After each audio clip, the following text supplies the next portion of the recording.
Testing. Testing. Hopefully this audio is good. Well, it ought to be good. I'd hope it was good.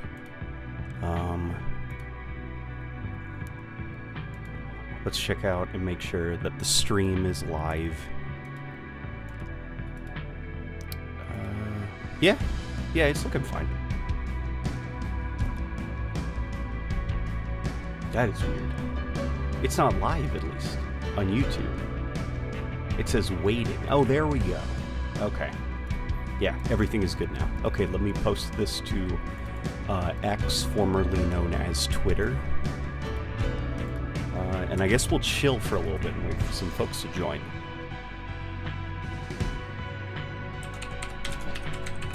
Let's play some Halo, chat about the match, composer, and the exchange.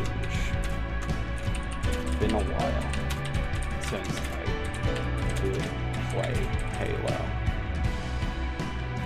Yeah, that's about right. Hey, we've already got some folks. The Medic's Dove. We got Elijah Studio. Jet Earthbound. Yeah, Jet Earthbound. We got Cuppa Tea. Of course, Frozen Fire. Joy by Jay. About to hop on Infinite. How you guys doing? Did you guys hear the crazy news about Spartan Ganza? Tyler Ganza? Your keyboard sounds a lot like, oh, the typewriter? Yeah, it's a lot of fun to click. It's a very clicky one. I'm quite happy with it. How are you guys doing now? Ay. That is loud. Why do I see the same people at every stream? Well, chances are it's because the same people enjoy watching the streams. Well, let's start some Halo matchmaking, okay? Who's that? A pretty prolific Halo competitive player. He tried cheating, which is extraordinarily disappointing, because the guy's very funny. Might as well finish up this Banished Honor Battle Pass while I'm at it. What is the consensus on the Banished Honor season for Halo Infinite? It's been a hot minute since I've been able to immerse myself in Halo Infinite. Banished Honor, I don't know. The new Battle Pass just didn't grip me.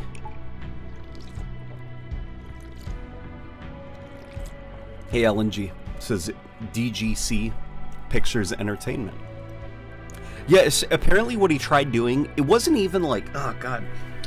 It wasn't even like he was trying to install an aimbot or anything to the competitive PC that they were using.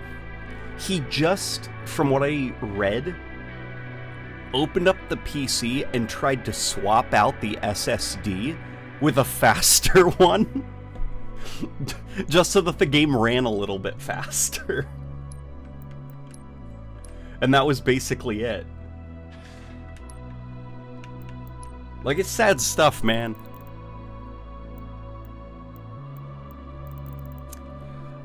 Boy, play MCC, says Infinity Tripod. Don't think I won't. We may actually do that later. Halo 7 tease this week with a 2026 release year. I doubt it. I honestly doubt it, because 2026 is in less than 2 years. And Halo Infinite's sequel isn't even in proper development yet.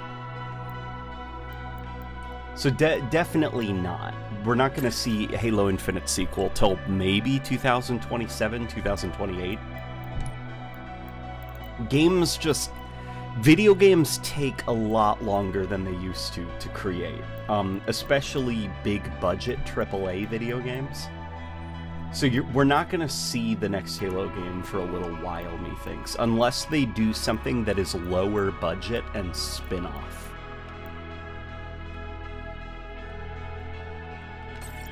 Let's equip that, because that looks kind of cool, right?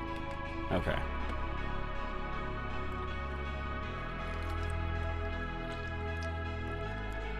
Hello, Monty dropping in, says Monty Ricard. MCC is where the fun is at. MCC is where the fun is at. MCC is a lot of fun. Especially on the Steam Deck. Y'all see the fruit roll-up skin they added for free this month? They've added a lot of free coatings and skin stuff. Like I did see the mental health awareness one where it's essentially like a the undersuit is like are like puzzle pieces, it looks like, which that was kind of cool. Grab. Is Reach the best in the series? Depends by what criteria you mean. If you mean like the specific cadence of like the gameplay in like 4v4 modes and stuff, you know, obviously that's like a completely different discussion campaign. I would say probably money value-wise, Reach was the best in the series. Like if you were to go into a game store and buy it, it was the best in the series. And if the matchmaking wasn't shut down, like if we could pretend that every single Halo game had its matchmaking working, and it was online and told whether it's real people or like some kind of ghost player base were still playing the game. If you could walk into a store and buy any Halo game and all the features and functionality worked as intended, I would still say Reach is probably the best value out of the Halo franchise, even if I have nitpicks with individual parts of it. I wish you could play El Dorito 7 right now. Pretty sure Microsoft wouldn't allow it. I think I might be able to. To be honest, I'm not sure or miffed. Like, I'm not too worried about, you know, like, no harm, no foul, I guess. Apparently Halo 7 is already 2 years in development based on leaks. No. Halo 7 is not 2 years in development. No, as of just less than a year ago, they didn't even have, like, a lead art director or lead game designer or anything. They didn't have the staff to begin production on the next Halo game. And they're still actively hiring those key leadership roles. And just the way that modern game development is, you can't begin developing unless you have the staff for it, you know?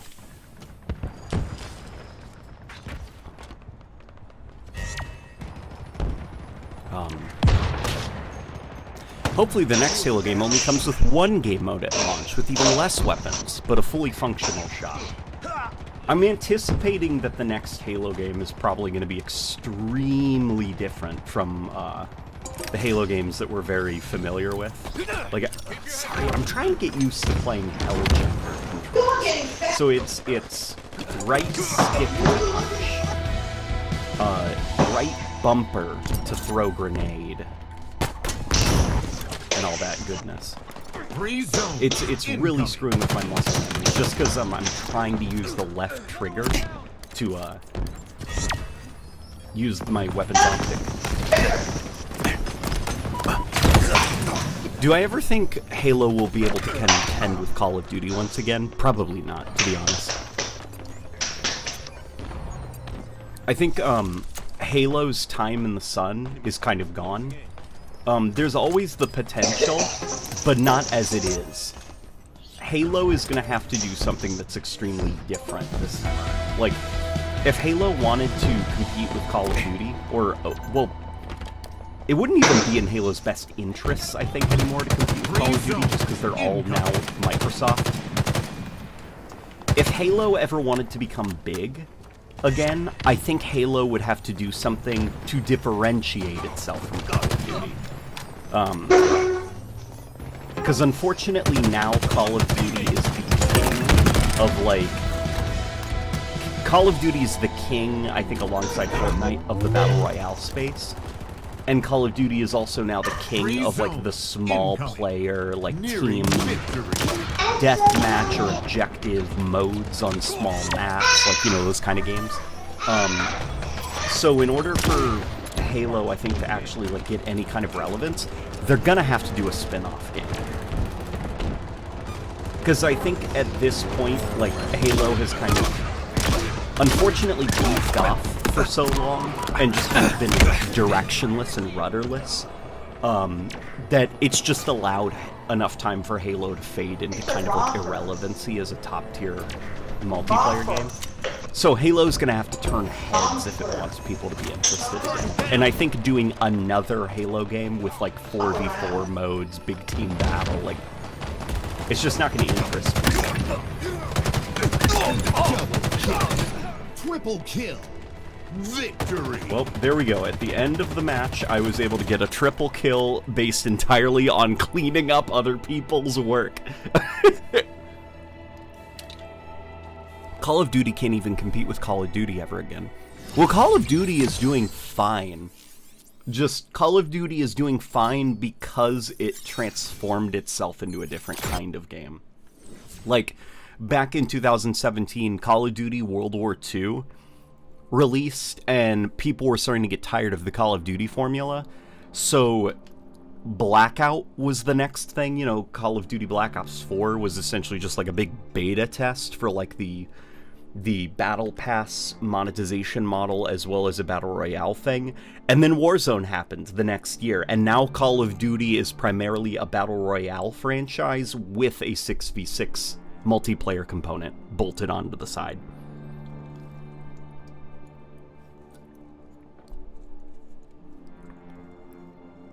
Was there a guy's mic? Do I think 343 will reboot the narrative? The Halo narrative yet again? I'm not familiar with them ever rebooting the story for Halo. The story for Halo has been canon up to this point. Unless you mean soft rebooting. They soft rebooted the Halo franchise in 2012 with Halo 4, because like that was like the start of, it was kind of like a new starting point for the franchise. You could hop in, brand new characters, brand new story, brand new art direction and everything. Then Halo Infinite was like their second attempt at soft rebooting the franchise. New art direction, new story, new characters and everything. King of the Hill. It'll be very sad if they do a third attempt, but I don't know, hard to say.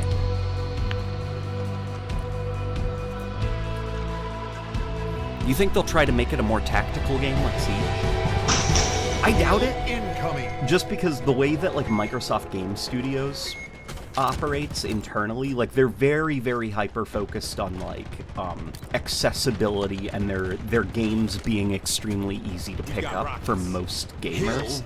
So I don't think that they would want the next Halo game to be more focused on very punishing gameplay mechanics.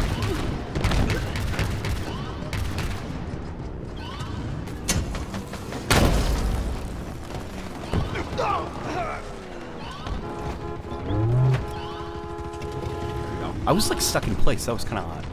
I don't think I'd consider Call of Duty super huge anymore, at least compared to how it was on the 360 era. Oh, I'd say Call of Duty is much bigger now than it was on the 360 era. Call of Duty Warzone is consistently either number 1 on the Xbox top played games or number 2. Warzone is gigantic, and that's not even to mention Call of Duty Mobile and Warzone Mobile. Like, Call of Duty is a stupidly huge juggernaut now.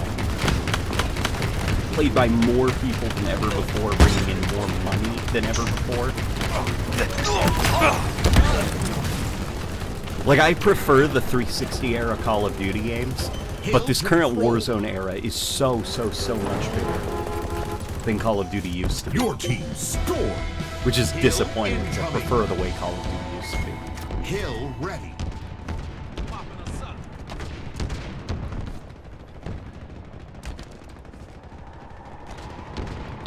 Enemy team took Jimmy the Rings, hill. if only Halo Paramount had been good. Man, oh boy. At least us Halo fans have Master Cheeks as a meme that we didn't have before.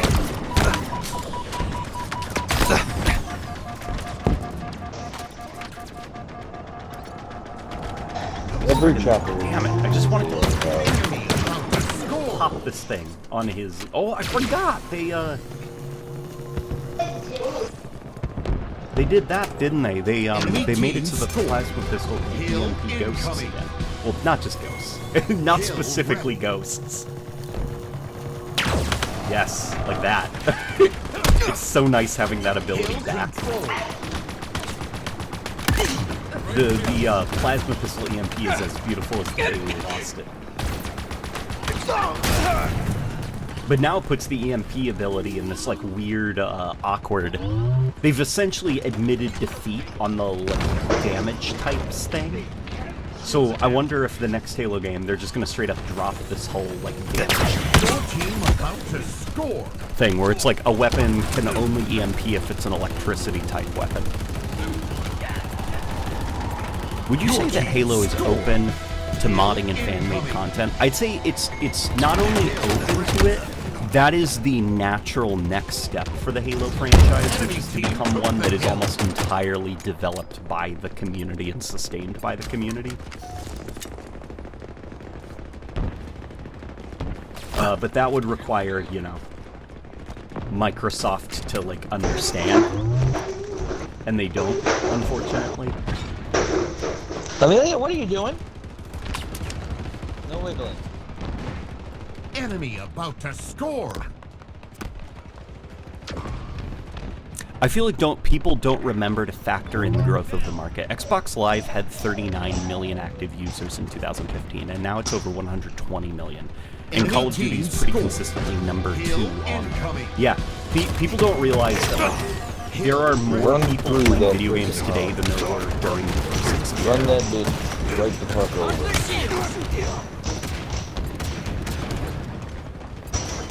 Control. It was my first time at HCS ever, thanks to it finally coming to the UK, and it was amazing. I'm so jealous of you guys in the US, where you get it all the time. Also, hope you guys are safe, says that random gaming dev. I appreciate it. I'm glad that you enjoyed the HCS. I heard it was a little bit crazy. Tyler Gonza apparently cheated, which is extremely disappointing because I like him a lot. He's very funny. Hill control.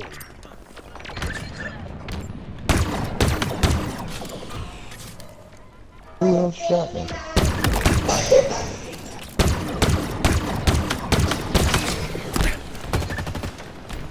Dude, the people in match chat are really crap. Hang on.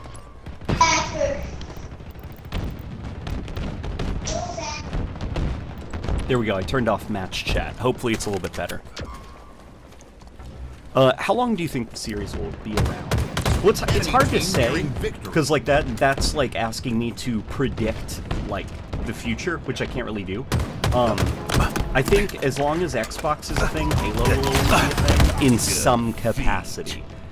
And in some kind of interval, whether it's every 5 years or whatever. In my personal opinion, the best way to handle Halo as a franchise is handle it almost like Smash Brothers.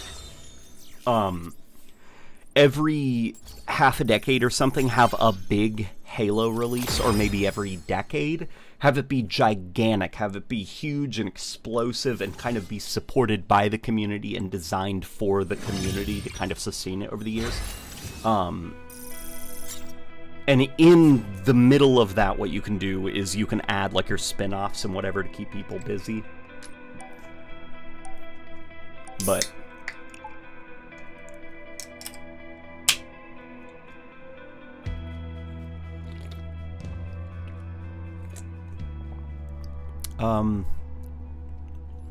I still doubt I'm gonna hop on Halo Infinite after this update. It's just stale right now. That's okay. That's alright. The MCC is certainly fine. Top 3 weapons I would add to Infinite is the Reach Grenade Launcher, Halo 4 Sticky Gun, and Halo 2 SMGs is the sole dual-wield weapon. They're bullet hoses. For me, the top weapons that I would add to Halo Infinite are the, it would be the shell-loading shotgun, probably an SMG type thing, like a close-range, fully automatic weapon for social starts, and then,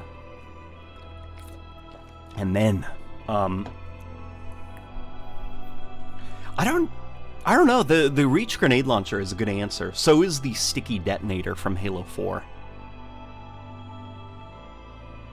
I keep thinking maybe the plasma rifle, just so that elites could have something that is close range and kind of like, you know, they scatter out a bunch of shots at you at close range. Just because right now elites are kind of stuck with the pulse carbine. I really hope Halo doesn't stay on a 5 to 6 year cycle. Well, keep in mind also, when I say that, I'm operating on the assumption that each Halo release is successful. Capture the flag. You know, that it does launch with Forge, Firefight, like all of these things that it needs. I'm not really saying like every 5 to 6 years we get a repeat of Halo 5 and Halo Infinite, where the games don't launch complete.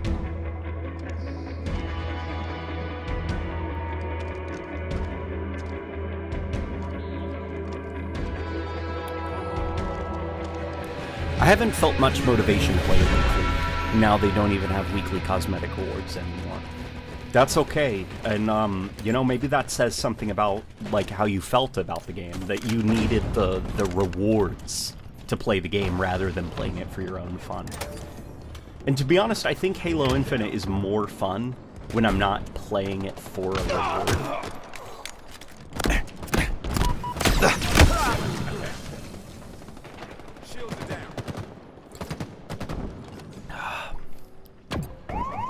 At this point in Halo Infinite, I just think they should add more weapon variants like Halo 5. Probably you're right. At this point, they could probably do with that. I'm generally not a fan of the weapon variant idea. Just because I'd prefer if it was like, instead of 150 weapons, but actually there's only 17 weapons and the rest are just slight damage and rate of fire tweaks. But I do think we're at the point now where it's just like, the community just wants something, anything. And so having it be like, hey, here's the assault rifle, but it's single shot. And we'll call it the single shot assault rifle variant, or whatever. Because the community wants a little bit more something, you know?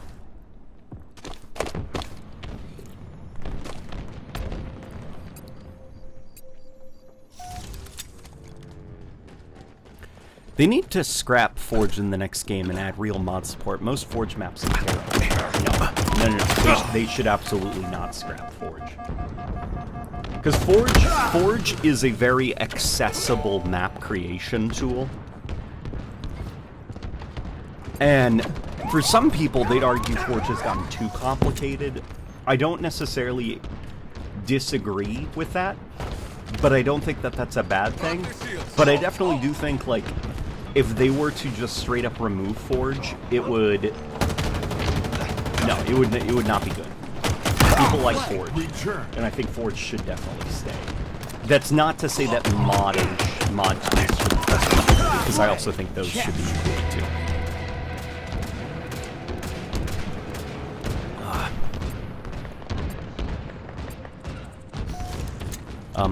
I didn't know plasma pistols charged so quickly in Halo Infinite.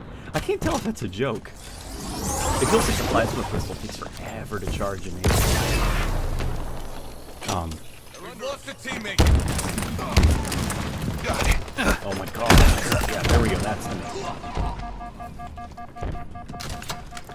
I don't know if this is me, but I find myself imagining Halo Infinite having a menu like Halo 3. I don't know, it might be too much, but a moving dynamic menu for each season would be cool. It might be too much, just because I'm thinking of like back when Halo Infinite did launch and it did have a actual 3D background, and it, dude, the main menu was such a resource hog. Like, you boot it up, and my PC would start crying because of how heavy the main menu was to run. Like, the game already has some optimization issues. And that's partly why they swapped over to, like, the 2D backgrounds. But I guess maybe, like, turning it into, like, a background movie file could be cool, kind of like MCC does. I don't know, I guess the solution would be just, like, you know, optimize it. us being game developers who know everything. Like, lazy devs, they should just optimize their game. And that'll fix everything.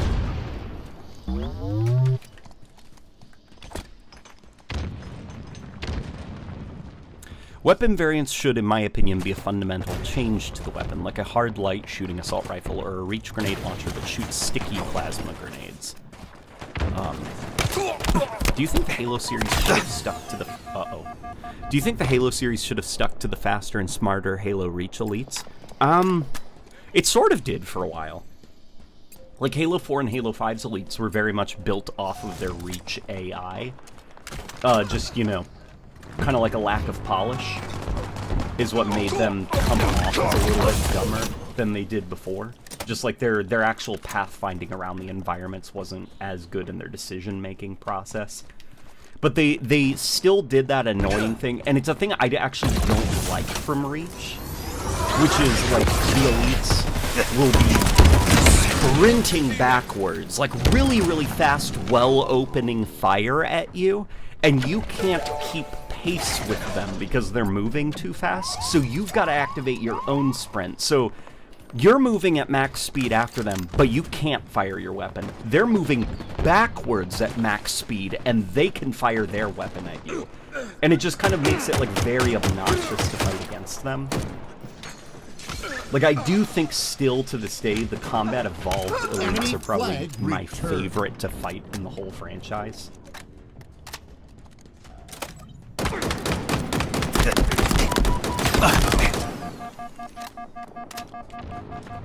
Keep your head down.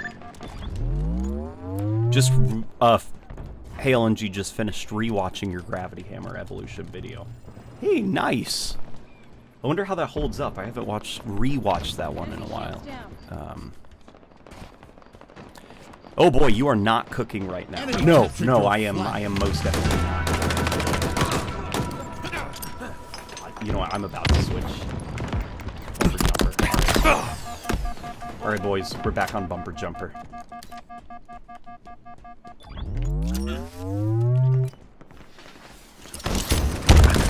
Hope that does something. Anything. Here, we gotta use the B card. Oh. Okay, that's fair. Does Infinite have a gravity hammer? I can't remember. It does. It's not really a gravity hammer, though. It's more of just a melee weapon.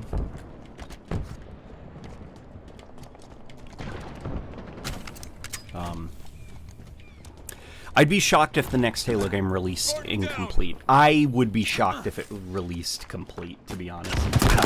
Because if they are going to be made in the Unreal Engine, that means a lot of the Halo stuff that we take for granted, they're going to have to rebuild it from the ground up for the Unreal Engine. So they'll have to completely remake Forge, they'll have to remake the UI, they'll have to remake the physics, the logic for creating custom games and just everything's going to have to be remade from the ground up. And so it's almost like exactly what happened with Halo 5 and Halo Infinite. Like, it's going to have to be done again. You know, in 343, I guess, like, the way that their corporate structure is, they already kind of... They have a lot of unfortunate bottlenecks in their production pipeline that really slow down content creation for their developers. So they don't work very fast, is what I'm trying to say. And I don't think that is gonna improve.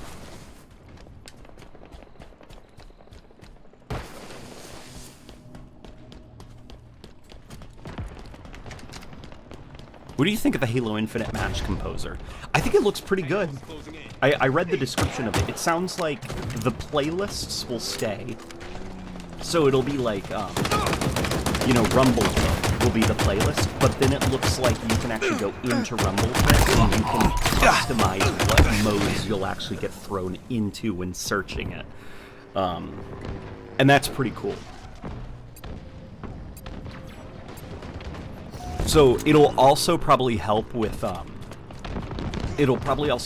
like, just how messy the playlist menu is. You know, you open up Halo Infinite and it's just this list of all of these modes, and it doesn't look very organized or anything. So it looks like they'll be able to condense it down to like 4v4, 8v8, 12v12, and then you'll be able to open that up and select what modes you actually want to be thrown into in your matchmaking.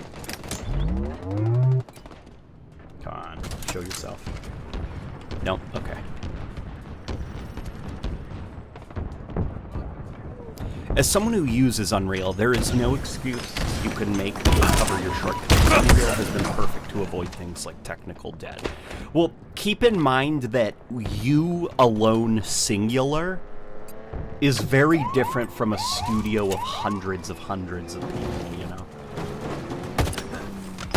Because, like, if you have one job to do, then that's kind of it. You can't overstep your boundaries and do somebody else's job for them. So that's kind of where a lot of the bottlenecks come from at 343 is I guess like the way that it's described is like, you know, usually a well-oiled development machine, everyone will be working at a very predictable pace and very specific pace. So when work is completed and is handed off to a different department, you can immediately get to work on the next task, and like you're trusting that everybody around you is also working at the same speed, and there's no kind of like nasty surprises that get the whole thing caught up and slowed down.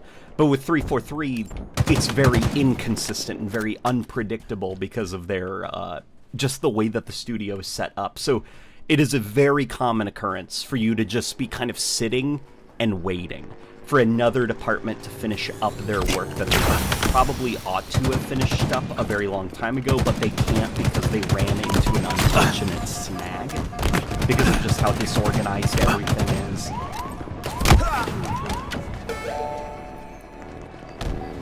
1 minute remaining. The Rushdown Gravity Hammer variant is the traditional Gravity Hammer. I don't think it is. I don't think it is. Flag returned. Like, I know that the Rushdown Gravity Hammer has some self-launching abilities, but it is...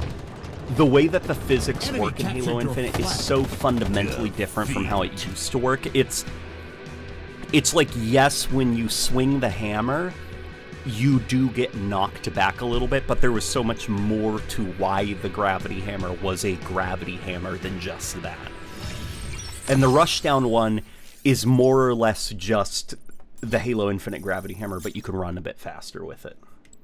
Like, it's still ultimately a melee weapon designed to get killing sprees, not really a traditional Halo Gravity Hammer.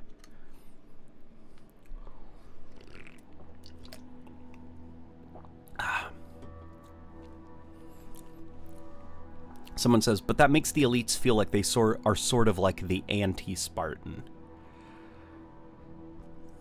I don't know what you mean by that, to be honest. Like, the ability to sprint backwards while firing your weapon. To me, at least, that's just kind of, like, annoying, gameplay-wise. Have you seen the Transformers 1 trailer? I have seen it. Unfortunately, I don't think it looks very good. But I know that I'm also not the target audience. It looks like it's designed mostly for children.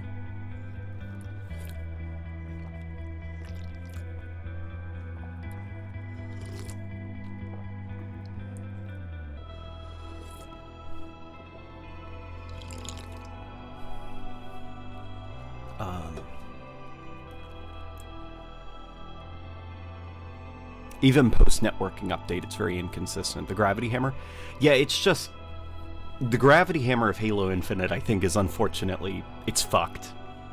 To put it lightly. Like, there's not much you could do to fix it. You've got to fix that slow swing speed. Redesign the way that the physics impulse works, because it seems to be very damage-heavy. Like, it's more or less a... It's like shooting a rocket launcher at your feet, but it won't hurt you, you know? So it's just, rather than swinging it, imagine you just shoot a rocket launcher at your feet and there's no splash damage. That's kind of the way that the Gravity Hammer works in this game. It's really just a thing that you use to get a free kill. Jake Branch says hi. Bro is slurping. I am slurping. Listen to this. Ah, it's a V8 pomegranate blueberry.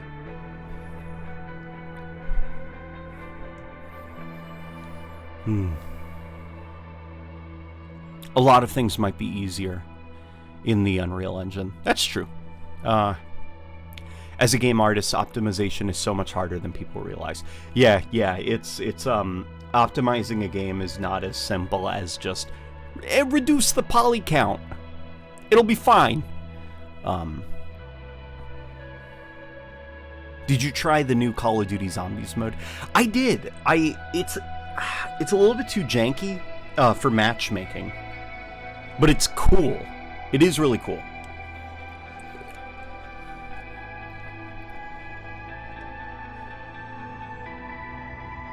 Slayer.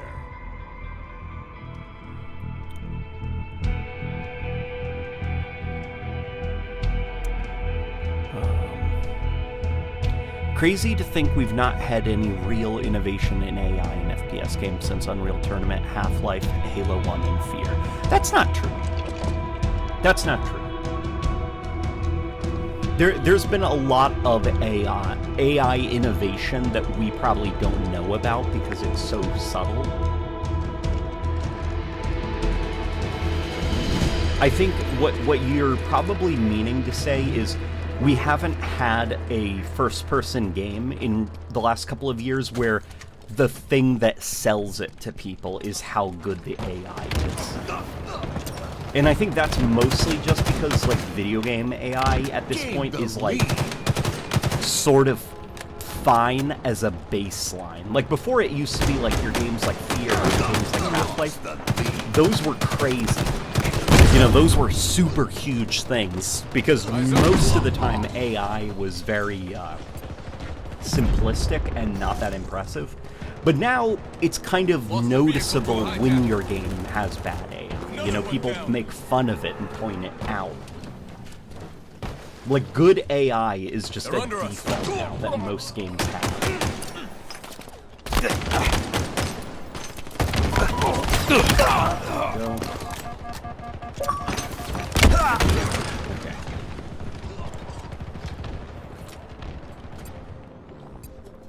It really annoys me when people are demanding new weapons and vehicles in Halo Infinite. I personally think it's pretty clear that they don't have the resources due to the next Halo being in production. Yeah, at this point it's like asking for new sandbox additions to Halo Infinite.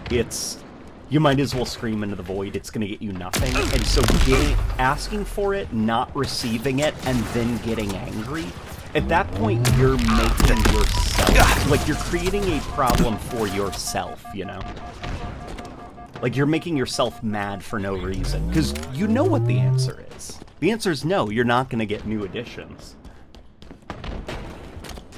You should be getting new additions, but the answer is you won't be. So, still asking for new additions, not receiving them, and then getting mad about it, it's not it. You know? You see that? The gravity hammer did nothing. The majority of COD games have trash AI in the campaign. I wouldn't say trash AI, they just have competent AI. Now, the ones that have, like, kind of weird AI, and I don't think it's because of the AI themselves, I think it's because of the level design and the way that the AI are used, is the open world Call of Duty. And so the last, not just the open world ones, the last couple years of Call of Duty, I think the last Call of Duty game where I was like, no problems at all, starting with Black Ops Cold War, AI tend to, the way that the level designers use them is they'll spawn them and just kind of coordinate, like, order them to just run at the player, like a zombie, kind of. And it's really noticeable in, like, these newer Call of Duty games that we use a lot of assets. you know, like being in a super large open world map and stuff, the AI, they don't behave like enemy combatants would, you know? They will charge across an open field, not really looking for cover, not trying to go prone, not trying to hide or sneak up on you. They'll just loudly announce their presence and then single file, almost like a clown car, appear from behind the one asset, like an outhouse or whatever is in the middle of the field, and there'll just be a conga line of them all coming, and they'll all be beelining right at you, screaming and firing their weapons. And there's no cover around for them to, you know, do anything more interesting. So the AI are placed in a position where they can't really be that interesting or dynamic. We've got rockets. Modern Warfare survival mode AI in a nutshell. Yeah, it's a lot like survival mode, actually. They behave kind of like a horde mode, you know, where they're, for the sake of pacing, they have to get to the player quickly. But because of that, they tend to not act like real combatants because, you know, they're beelining for you rather than doing the smart thing, which is playing defensively. Come on, buddy. Come on, turn the corner. That warthog's not coming. He's gonna try. I think he saw me. Victory. But here, let's get out of here and let's go find some cover because I'm not going to be caught out in the open again.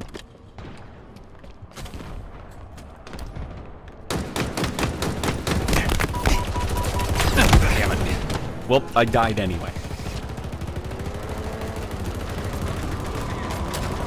I think Halo should return to the health packs that violate the Geneva Convention. Okay, so if you guys don't know what he's talking about, it is against the Geneva Convention of War to use the Red Cross symbol, if you are not actually part of the Red Cross. And a lot of video games just didn't know that. And so there are many instances of games that just use the Red Cross over their med packs. One of them was the first Halo game. And that's why in all Halo games afterwards, the med kits, like Halo Reach as an example, the med kits are just like a red H. But, needless to say, I think med kits should return to Halo. I think Halo med kits add a lot of fun, at least to campaign gameplay.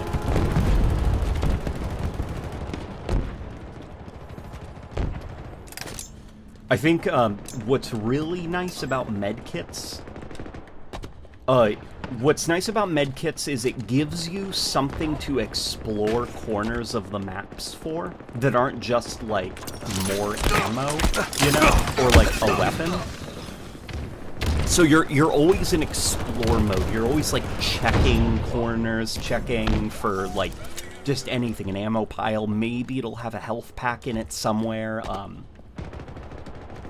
It gives your mind kind of tactical fallback positions after a firefight. If you have full health and you know that there's an encounter coming up, once that encounter's done, you'll probably be, you know, low on health because your shield will have gone down and you'll have taken some damage. So you know to fall back to a certain position because there's that health kit that's back there. So it adds a bit of backtracking to the maps. Whoa, what is going on? 360. I don't think even that guy knew quite what was happening. Okay.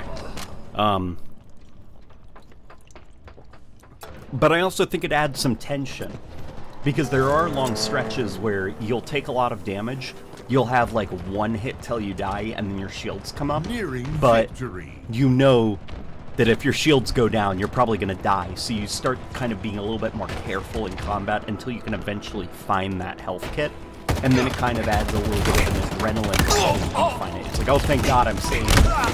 It's just like adding highs and lows to the combat rhythm and flow of the levels, and makes for more interesting stories, I think.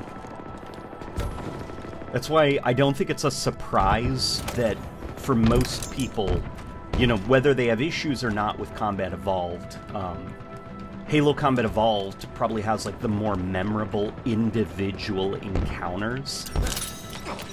Like, people remember when the Swordling comes out on the bridge on Assault on the Control Room for the first time. People remember sneaking through the Sleeping Grunts and everything.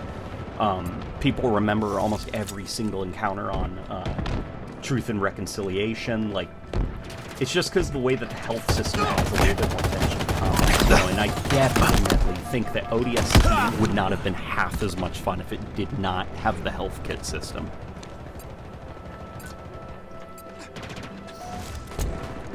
Taking cover. Ruby is adding health kits to Halo 2 Rebalance. That is freaking awesome. I'm so ready for Ruby's Halo 2 Rebalance update. When is it coming out?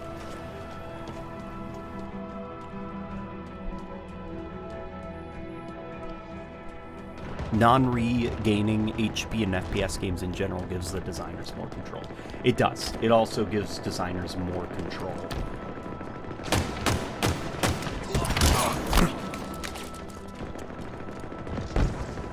My biggest problem with Combat Evolved is switching weapons takes ages. Victory! Not too long. Not too long. What I really like about Combat Evolved is thanks to backpack reloading, you're almost... I can't remember the last time I've actually watched a reload animation in Halo 1.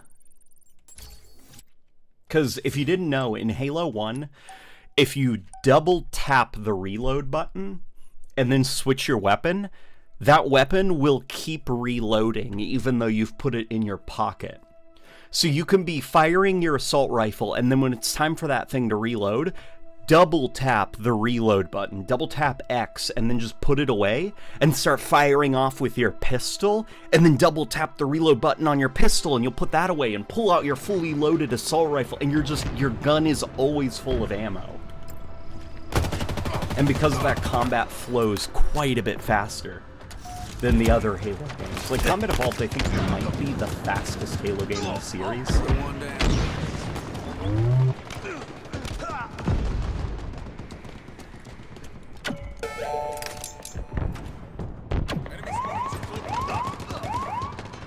that Banshee up there is causing some problems. I can see why I just joined into this match.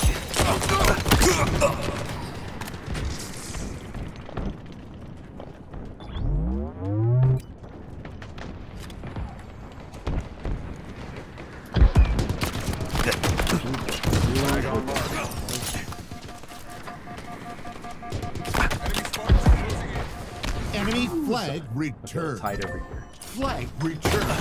Damn it. Okay. Do you plan on playing Metro 2033? Not only have I already played Metro 2033, I read the book before playing Metro 2033, back when it came out on the Xbox 360.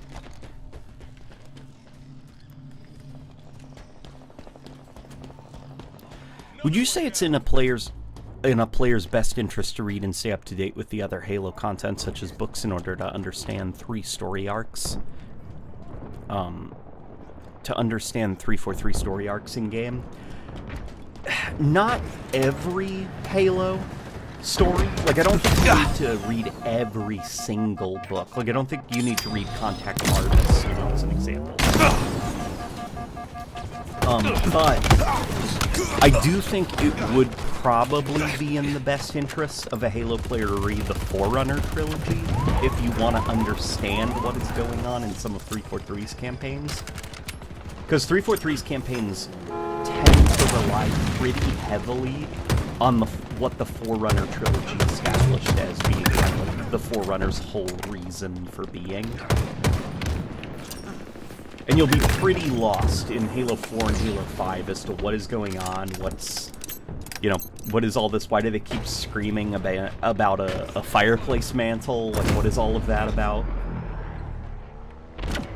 You know, or why the Forerunners are suddenly now, like, evil?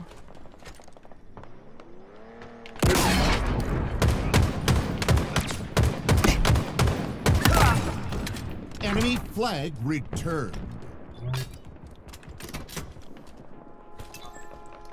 One thing I missed about Halo 5 was the vehicle variants. Not only were they fun to use, but they were great for machinimas and expanded a little bit into the lore. You know, I don't like the weapon variants that much, because I think that they just distract from adding more interesting weapons, but I do miss vehicle variants quite a bit. Not necessarily like the stuff like the Needle or Warthog, but like stuff like the different versions of the Scorpion, different versions of the Warthog, like the corporate Warthog, the snowy Warthog, like that kind of stuff I thought was really fun, because you could also make custom maps with vehicles that are catered to that custom map's aesthetic.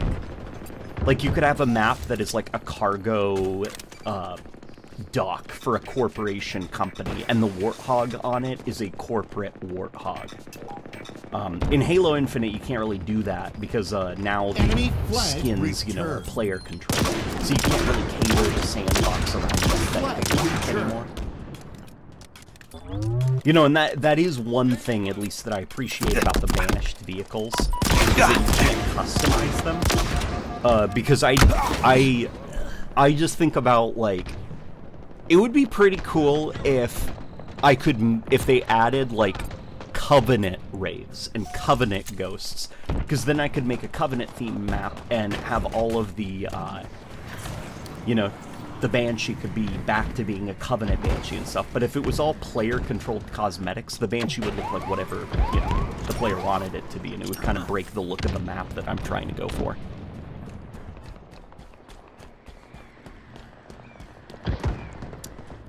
Polo YouTube says, Taras, hi! And I say, hi back.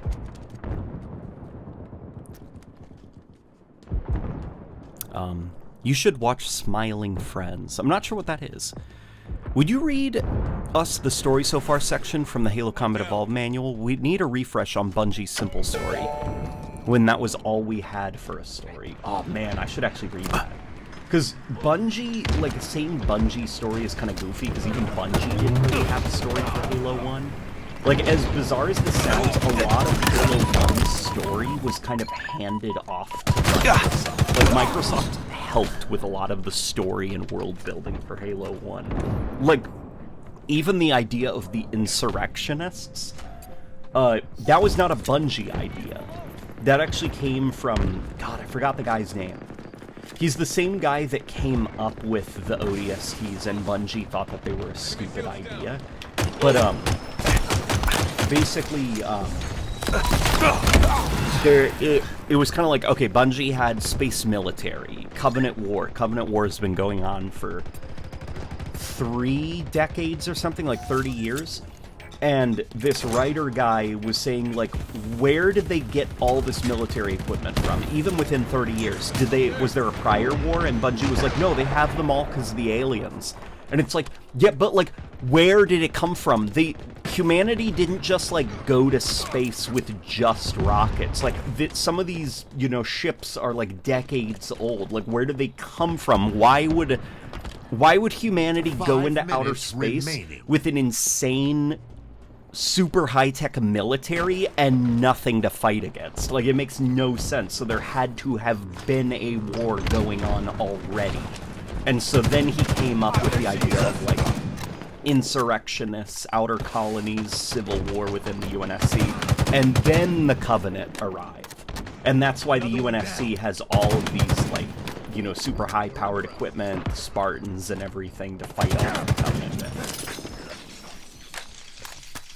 That's one example of, like, some of Microsoft coming in and, like, injecting a bit more story into the Halo series, because Bungie, at the time, they just didn't care. Like, they didn't care. For them, they were just trying to get this frickin' video game actually made.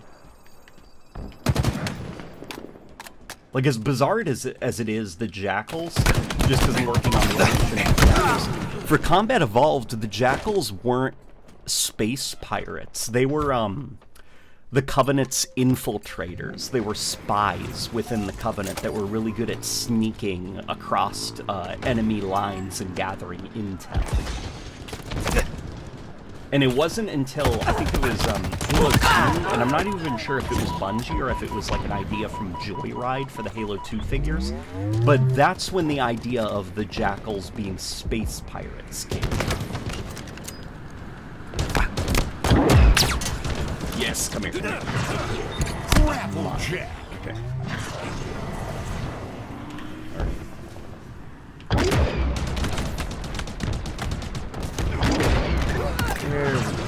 Okay. Eric Nyland. It was not Eric Nyland. Double kill.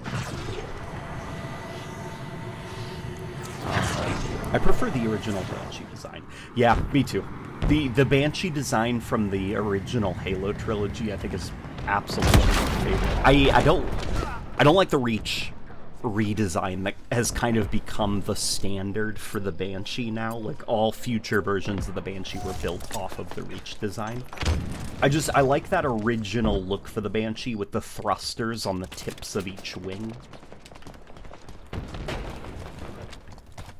Would it be so much to add a Jackal super unit? Grunts have Grunt Mechs. Brutes and Elites had their Chieftains and Zealots. Poor Kigyar have no representation outside of fodder units. Well, I'd argue the Grunt Goblin isn't really a unit, because it's only been in Warzone as a boss thing. And Warzone, I think, is so kind of like divorced from Halo that it's like, would you say Tankmaster Rock is an example of one of the Elite's heavy units? No, he was just a very specific boss in only Warzone in Halo 5, you know? Outside of that, Tankmaster Rock is nothing. It's just a Wraith with a ton of health, and for some reason you can't, you know? And same case for the Grunt Goblin. It's just that one thing that is kind of tanky from Warzone. And so for the heavy units and stuff, I'd say that it's not in the Kigyar or in the Jackal or the Grunt's place to have a heavy unit, because that's not their role, you know? They're not the leader class units. They are the cannons as designed.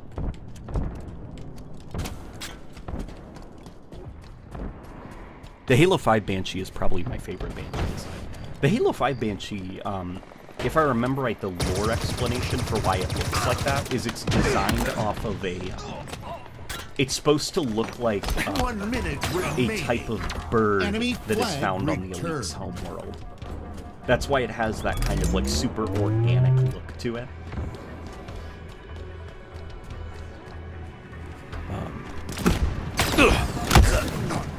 Hey LNG, if you could, what kind of melee weapons would you add to Halo, and what role would it fill? There's not really any room for melee weapons that I can think of. Like, the energy sword already exists, the gravity hammer already exists. I don't think there's much else you could do. What I probably would do is, instead of adding a melee weapon, I would modify an existing melee weapon. What I would do is I'd take the gravity hammer, and I think I've answered this in the past. This is inspired by Halo 2, like Tartarus's gravity hammer, the Fist of Rust. Because remember in the cutscenes for Halo 2, he could like suck things over to him and then push them away. What I would probably do is I'd make it so like the gravity hammer, the way that you hold it is like this. And it would be like you press the zoom button and you'd flip it over, and one side of the head of the hammer would do one thing and the other side would do another thing. And it could be like, you know, you click it, you flip that hammer over, and now it will pull objects over to you, and you can hold them in place and then switch the gravity hammer side and throw it. Or you can just pull it and drop it so that it'll drop right in front of you, and then, you know, you can like beat it down with the hammer and stuff like that. Just really flesh out the gravity hammer into something that properly can push and pull and manipulate gravity and throw things around.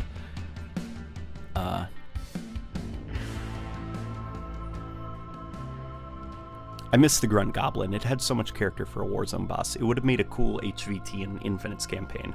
Well, I said this story on the previous stream. In the previous stream, for Halo Infinite's campaign, there actually were going to be Grunt Goblins. I was able to talk to somebody, actually, who was pretty high up on Infinite's campaign team. And the way that he said it was, they had the Grunt Goblins ready to go. They just kind of, like, needed polishing up, as well as, like, a couple of art passes. I forgot the exact words he used about where they were in production. And one of the producers, Tim Longo, I think the guy's name was, he did not like the grunts speaking English. He thought that grunts are annoying in Halo, and he really did not like the Grunt Goblin. He thought it was extremely obnoxious. And so he is the one who ultimately cut it from Halo Infinite's campaign, and then a couple of months later, he himself just quit 343 and left. Got multiple targets!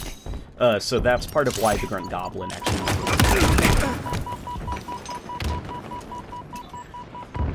Yeah, the Grunt Goblin's pretty funny. It would have been interesting to see how this really worked to the Grunt Goblin. Because the Grunt Goblin was designed for, like, 2 teams of 12 to be able to be attacking it at any given time.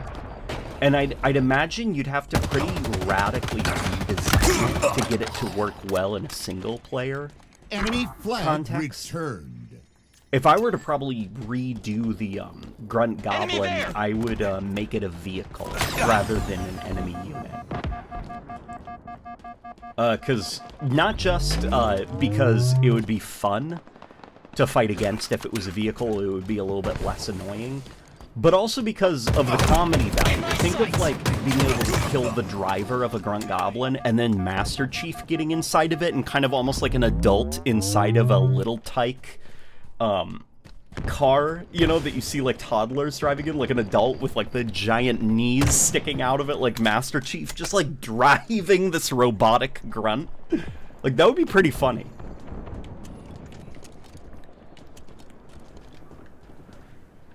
I don't know, Grunt Goblins don't really fit the tone. I'd prefer they were never in the story. Well, I think Grunt Goblins, they don't really fit the Covenant, but they do fit the Banished. A Grunt Goblin sounds like a thing that the Banished would do. Because the Covenant don't really value the Grunts and kind of give them the bare minimum to defend themselves, but the Banished seem kind of like they don't care what each of the species do as long as, like, you know, they do it for the Banished. So I could imagine the Grunts being allowed to kind of, like, cobble together their own goofy, like, robots.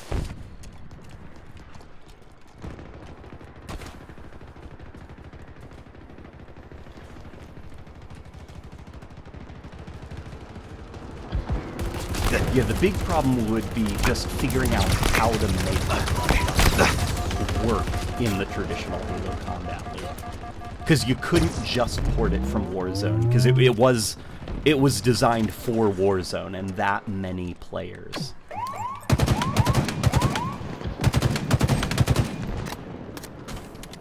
Enemy Spartans are closing in! Down there! I just think they're kind of silly. They're definitely very silly, but Grunts are also very, very silly. They're very silly characters. But, you know, the Grunts also, they're more likely to just drive ghosts than they are, like, run around in a giant robotic version of themselves.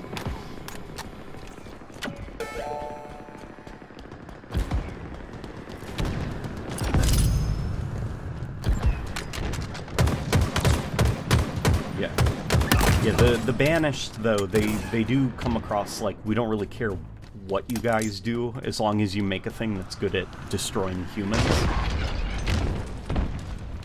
You know, and smashing things. We're close.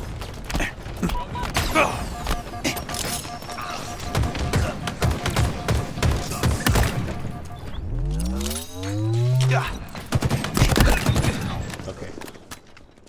Double kill. Starting to feel a little bit good. I'm making some pretty weird mistakes, but so far I'm alive, which is nice. I think I saw a guy run this way. No? Okay. I want a grunt that's a serious character. Oh, like just like a grunt where there's absolutely no comedy value at all. It's just like a goofy, wacky little guy.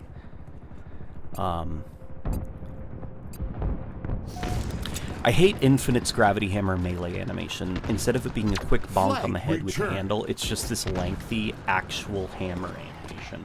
Yeah. Yeah, I know. Flag returned. Trust me, I know. And those complaints were raised and promptly ignored. Enemy Spartan! You lost a teammate!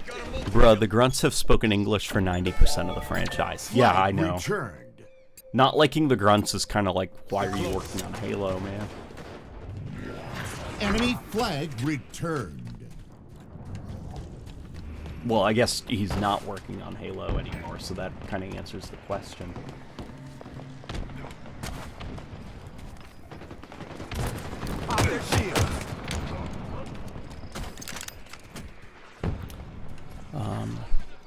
Grunt Goblin was the best thing to come out of Halo 5.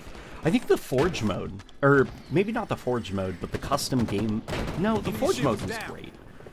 But maybe the custom games browser was probably, I think, the best thing to come out of Halo 5. Grab the skewer. Just because that is so damn close to Halo just straight up having a server. Which I think is the next step for the Halo franchise, to just go with a server browser function.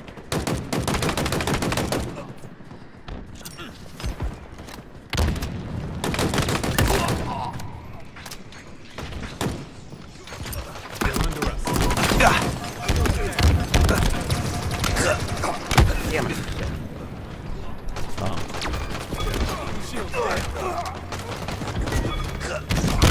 Another one Wasn't down. there a comic about a grunt that was played very seriously?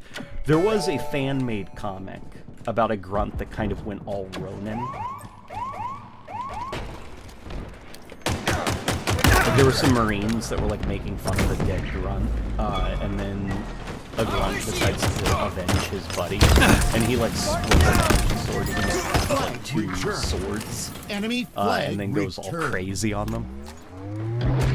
We're the blue reticle, though. The most important Picked up question. the skewer. I know. I miss the blue tint that HUDs and Halo used to have.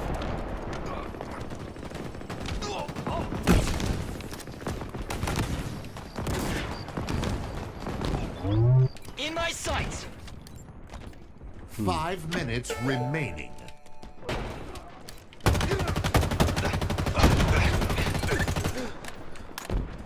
He's... Oh, okay, we got a grappling hook. Let's go. Enemy flag returned. That's what I was thinking of. I remember you mentioned it in one of your videos. About the grunt, or the way that the grunt was taken out of Halo Infinite. Yeah, Halo Infinite's such a weird thing to talk about. Just because there were so many decisions being made, so much confusion.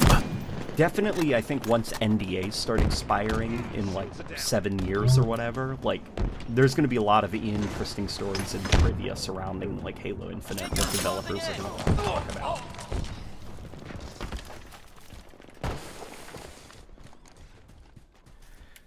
It would be interesting if the Banished worked like a pseudo meritocracy. They are basically an organized militant scavenger.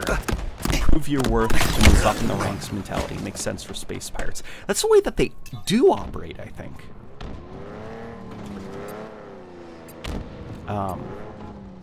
Incredibly excited for the new Astrobot game. Yeah, okay, what is the new Astrobot game? What is that about? What kind of game is it? Is it like a mini game, like a party game, almost like Wii Sports? Like, what is that? People seem very, very excited about Astrobot, which I am as well, by the way. Like, Sony, I'm so tired of Sony exclusives being like super hyper mega expensive third-person games with a protagonist that won't shut the fuck up. So I'm very excited about something that looks different coming from Sony. Oh, the comic. Gotcha. Flag captured. Yeah, that Sony State of Play, I heard very mixed things about it. Like, Astrobot looks very fun apparently, but there was Concord, I think it's called, that looks like a that just looks like a creative like mattress warehouse, you know, or like one of those things where it's just like how is that here? Like, how's that making money? You know, how does that exist? Like, I don't think I've ever seen anybody go into that store. Do people really buy mattresses from Mattress Warehouse? I don't believe it. Yeah, Concord is just like a game that I'm just like, how is this developed for so long without being canceled? Because it looks like a bad idea, even if I just described it to somebody.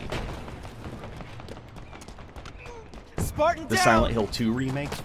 I saw some of the gameplay of the Silent Hill 2 remake, and I don't think it looks that good, I'll be honest.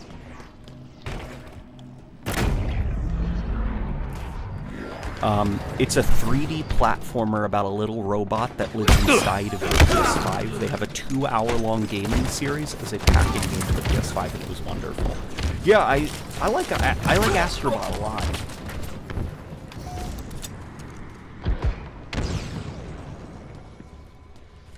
Mattress stores are extortion. They operate like 5 to 10 times profit margin and only need to make like 2 sales a week to stay in business. Gotcha. Okay, that's how they operate. Okay, that makes sense. Then what's Concord? 1 minute remaining. That game definitely looks like something. No, I'm not gonna say that. No, unfortunately, Concord's probably gonna flop really hard at release. And all of those poor developers that worked so damn hard on that game are gonna lose their jobs. Because that seems to be the unfortunate trend right now in the gaming industry, is executives have a terrible idea for a game, and then really talented people are forced to, in slow motion, create a game that they know will go. And then at the end of it, they will all lose their jobs, and the executives will be fine.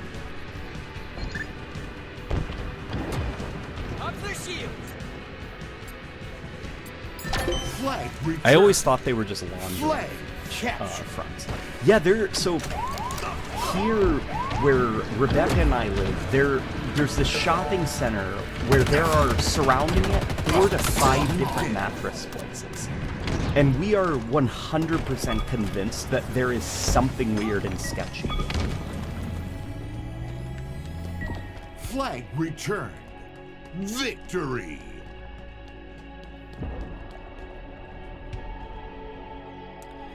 Concord is a PvP shooter, right? Yeah, Concord is a 5 versus 5 hero shooter with characters that all have unique abilities and quirky personalities and very colorful designs. There will be a battle pass. It has a sense of humor where everybody is very smug and quirky, and it has like that "he's right behind me, isn't he?" like type of Marvel humor.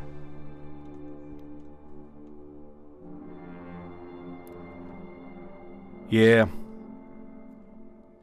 I really feel for developers these days. Yeah. Yeah, it's just like every single, and what's also like super weird about the whole Concord situation, I didn't know if you guys know, but the studio that is making Concord for the PlayStation 5, it was formed by people that left Bungie.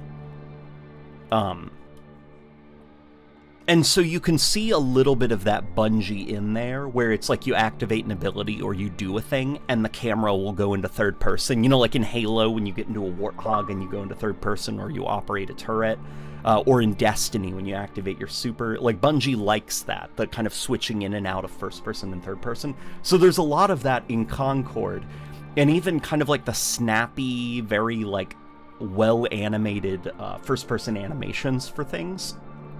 But it's just, so You've got Concord, which is made by Bungie folk, which is this first-person shooter with heroes. Then you've got Bungie making Marathon, which, according to leaks, has switched to a hero-based game where you select heroes to play. And then you've also got Destiny. And it's just like these 3 games that are extremely similar, even if they're like different genres. They're just like very similar, and they're all live service. And I don't know what's going on at Sony, is what I'm trying to... Maybe it will go hard, LOL. Oh my god. Have you seen the trailer for Concord? It will not go hard. In fact, something that's very concerning about Concord is they're doing something that we know does not work, because we've experienced it ourselves, where it is a 5 versus 5 multiplayer game where there is no PvE at all. So you are just fighting against the other team, and there are cutscenes for each season. Very expensive cutscenes that focus on the characters and character building.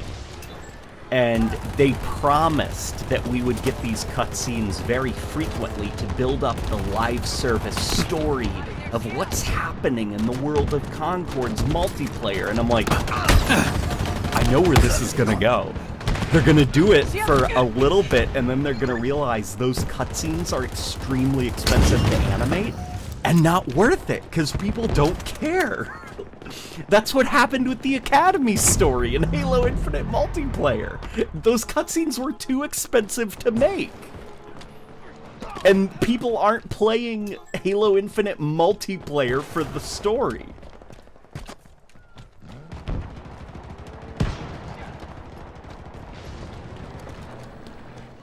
Oh no, if Marathon is going to be a hero shooter, I'm out. Yeah, apparently what's happened with Marathon, the latest developments on Marathon, is they've pivoted away from the you create your own character to now it is a hero-based extraction shooter with characters that all have unique abilities. Because internal market research at Sony and Bungie showed that sells skins better than if it was a game where you get to make your own character. So they've switched Marathon over to a character-based shooter.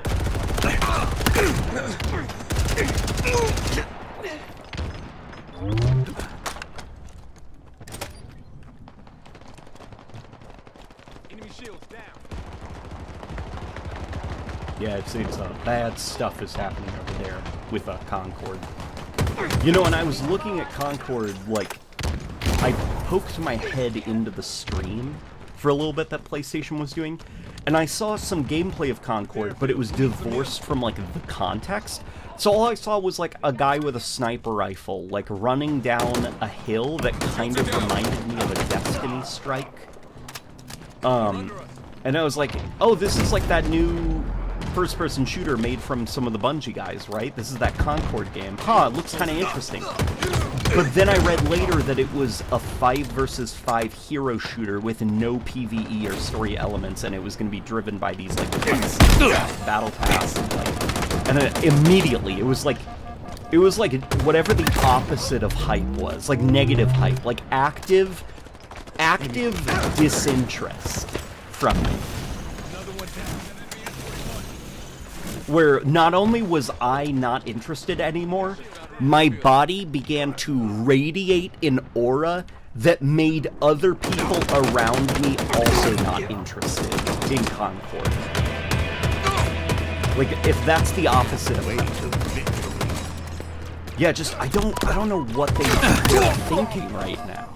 It reminds, I think it's probably like a holdover from the Jim Ryan PlayStation Studios, where Jim Ryan put into development like 12 different live service games for the PlayStation brand.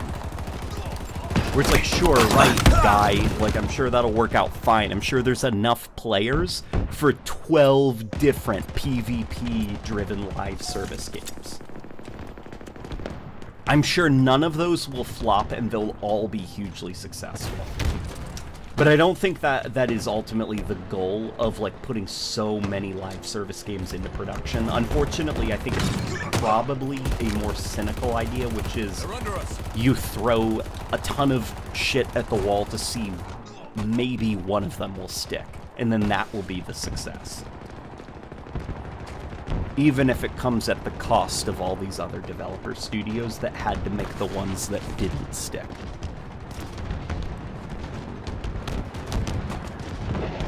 Hi, thoughts on the next Halo? Rumors mentioned it might be similar to Halo 5. No, those rumors are fake. They're fake. Okay, number one, the rumor, the leak, I say with, picture the biggest air quotes ever. Like, you'd need up to 4 guys to hold these air quotes, because they're so big and heavy. The leak said that it was called Project Halo 7. So, I'm sorry, but that's not how game developers, like, code name their games, you know? Like, the whole point of, like, the project is you don't know the name of the game, and you're trying not to leak what the game is. You know, so, for example, Halo Infinite was called Project Olympus. Like, you're not gonna call your game Project Halo 7, you know? And then second of all, it was just like, it was basically, it came off like either a troll or a Halo 5 fan's wish list. It was like, Halo Infinite's gameplay, classic Halo is a failure, so Halo 5 is the next way forward. Like, all of Halo 5's gameplay is going to be back, including wall running from Titanfall. And it's like, okay, no. I don't think the next Halo game is going to be like a traditional Halo type game, but I don't think that means they're going to go back to Halo 5's gameplay. I think that means they're just not going to do 4v4 Slayer type stuff. Like, they would probably do something more like Helldivers or more like Fortnite or something like a big player base, you know, interactive world. Just kind of like I've described it before as a digital Dave & Buster's or like a digital Chuck E. Cheese, where it's just a giant social game, social space for you to hang out and buy some microtransactions. Which is what these battle royales are. So fan fiction turned into a rumor. Yes, basically. It's a random guy who was like, I have an uncle that works at Nintendo that knows about the next Halo game. It's called Project Halo 7. It's just like the goofiest, fakest bullshit in the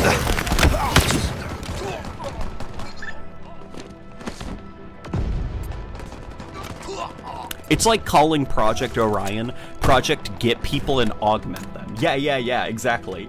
It's like, you don't typically name your projects in such a...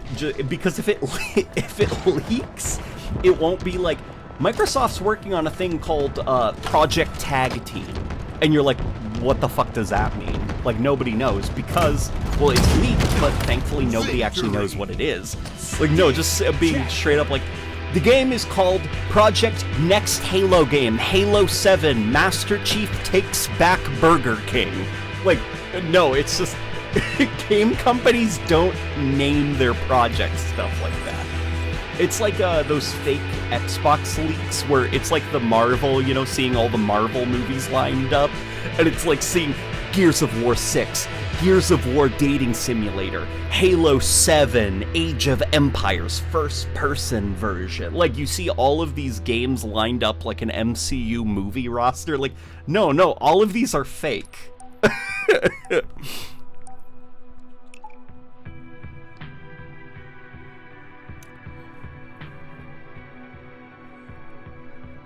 Yeah. Burger King has been glassed like Reach. GG's, go next. Why not take aspects of what is working now with different games and work off that for a new game, not Halo? For 343? Well, because I think, honestly, 343, they struggle in general with, like, developing their own games. I don't think they have the manpower to work on other games right now. just curious, have you heard about Scare Ritual? It's an indie game. Yeah, so I have played Scare Ritual's demo, and I have some thoughts on it. I think the atmosphere is pretty great. Gameplay, not so much, just because, like, it's just, like, the little things, you know? So I am somebody who also really is itching for, like, a successor to Call of Duty Zombies, and Scare Ritual, it's like, this close to being what I want. There's just, like, the little things, like the way that the camera shakes when you sprint, the way that the aim assist snaps, the exact amount of frames for an aiming down the sight animation. There's just, like, little things about Call of Duty's gameplay that Scare Ritual does not have. And also, it's kind of, like, unpolished to boot. Like, just everything about the way that the game feels right now. I played it on my Steam Deck, like, just so that you know, and with a controller, at least, it did not feel great to play. But it is, they're on to something. They've just got to keep refining it, I think, a little bit.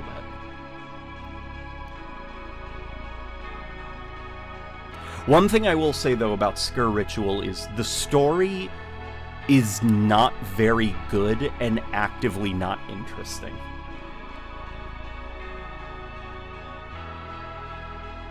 And I think that's probably the worst part about it so far, is kind of like this emphasis on story, and the story's just, like, not that good, and there isn't a lot of mystery to the story.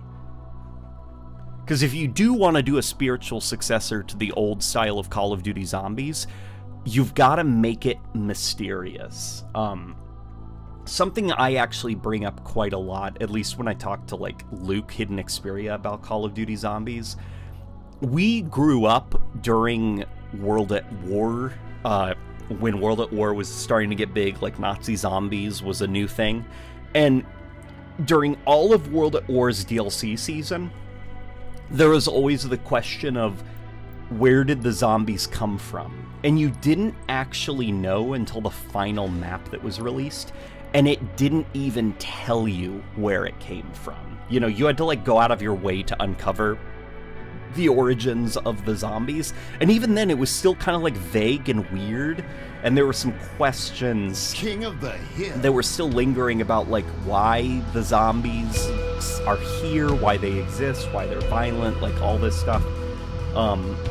It's just, like, open-ended questions, weird scraps of paper that reference something, and then you look up online and you see that this is a real conspiracy theory in the real world, and you're like, well, why is it here in this Call of Duty Zombies map? How does it relate to the story? And before you know it, you're like, you know that meme of the guy from It's Always Sunny in Philadelphia? Like, he has the big corkboard with all the pictures and the, like, strings that are attached to different, like, the conspiracy stuff. Like, that's kind of, like, the best part of Zombies, is just saying things and then not elaborating and letting the community go wild and linking the story to real-world conspiracy theories and letting the community just go bananas. And the problem with Scare Ritual, which is also a problem that modern Call of Duty Zombies has, is it's so damn excited to tell you everything up front. And also make up its own lore that is not linked to real-world stuff. So there is no theorizing to be had, because everything is explained to you, and there's no kind of, like, out-of-game research for you to do, because it is its own internal lore that it has invented that is not related to real-world mythology or conspiracy theories or experiments or anything. And that's what I think is, like, a big problem with Scare Ritual, and why I just unfortunately do not think that it is the next Zombies. Is it makes the same mistake Modern Zombies has. Which is, when you have writers, they're gonna write. And I think Zombies is best when you do not have lead writers, because you don't want somebody who's gonna overwrite a story. Hill control.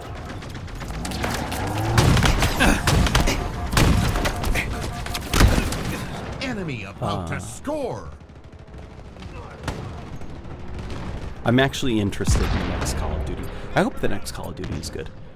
Do you like the weird Halo Infinite and Halo 5 intro sequences with the music, or the classic welcome and game over in Bungie's games? I prefer the latter. Yeah, I also do prefer like the way that the Bungie Halo games would start, which is there isn't an intro sequence where you can see all of your Spartans all lined up and like hyping themselves up. Because in the Bungie Halo games, you start matchmaking, and then it just says welcome, and you're just in the match, you know? And it's going. And then when the match is over, Jeff Steitzer just says, game over. And then you have about 10 seconds where penalties are disabled. And so you can just start team killing your own team and running around and causing chaos before the match properly ends. But I do think Halo Infinite, it is fun in Halo Infinite to have kind of like hype up rock music playing and like your Spartans fist pumping and all this stuff.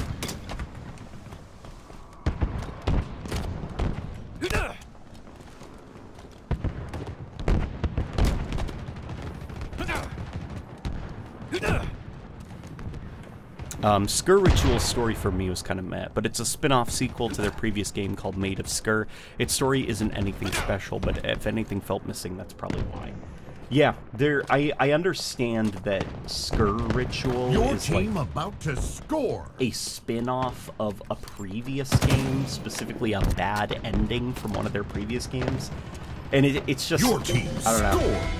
They're onto something. It's cool. They just, I don't know if that was the direction to go in, making it a spin-off of one of their previous games.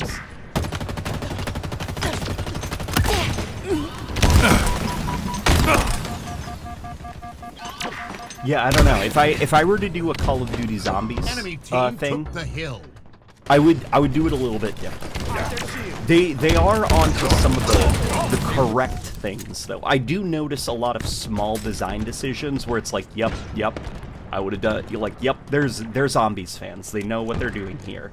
But then there's just some other things where they are like, they're doing the same things that have kind of actively eroded the interesting aspects of Call of Duty Zombies over the years. And I think the same thing will happen with Skur Ritual.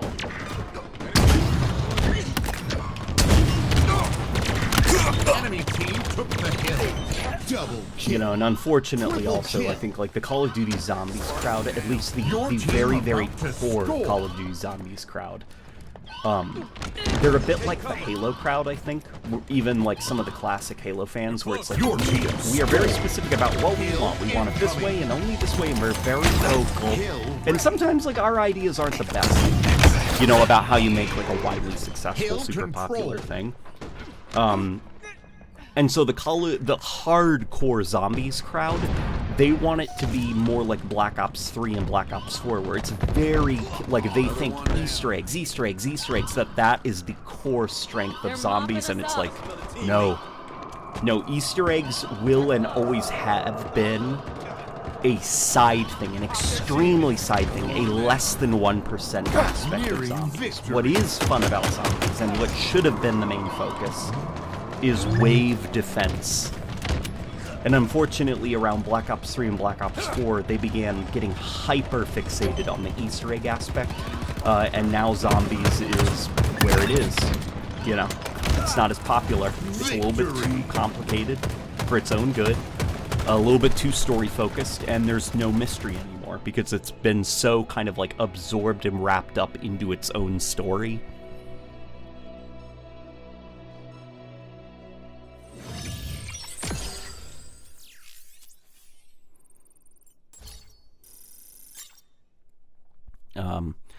I tried loading up the version of Zanzibar with the spinning blade in Infinite Forge, and all it did was crash my game. Could that be why they didn't add it post-networking update? Possibly.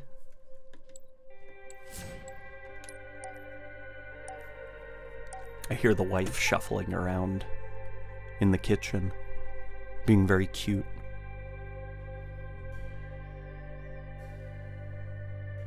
Yeah, Skur Ritual's interesting. I'm gonna follow it though, because it's got a lot of potential.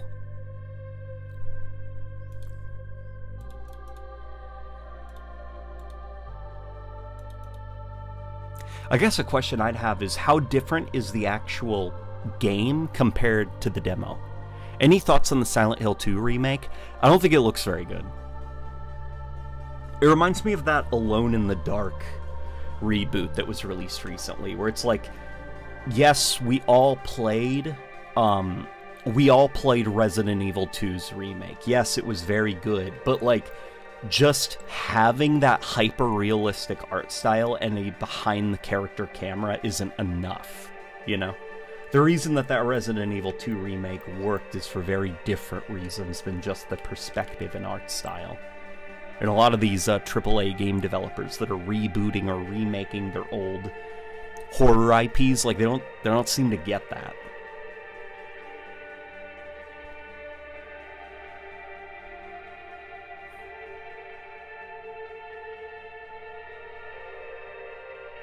Just went looking through some of my old Lego stuff, and man, I wish I kept better care of my stuff when I was little. I feel you. There's a lot of toys from my childhood that I wish I still had, that I could pull out, but I destroyed them or gave them away or sold them. And I wish I could have them back. I definitely know with my future child, I am going to hold on to all of its toys for it, because it will thank me when it's an adult.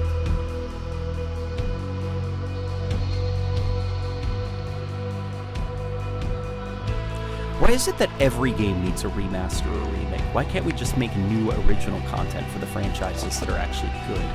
It has to do with, unfortunately, the cost of video games now, and what publishers and producers are willing to risk.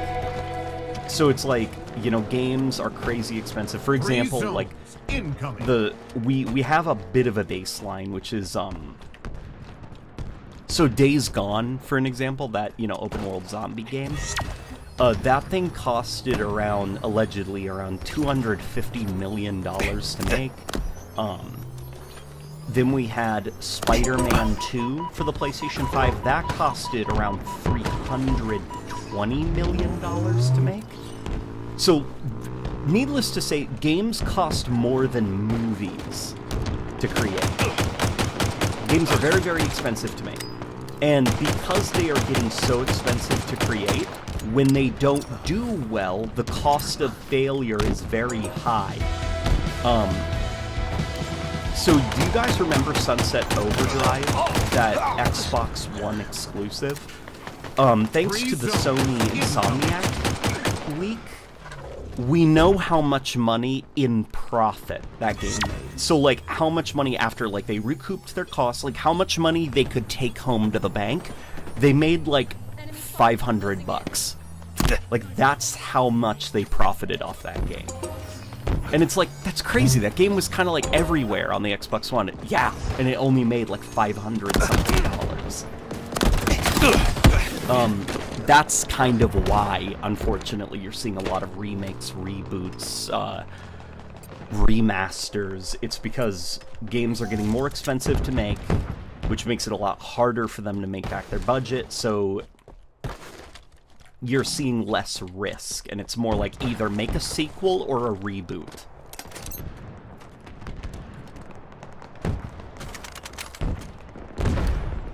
And even that's not a guaranteed success, because that Alone in the Dark reboot that I mentioned earlier, that thing apparently did not do well financially.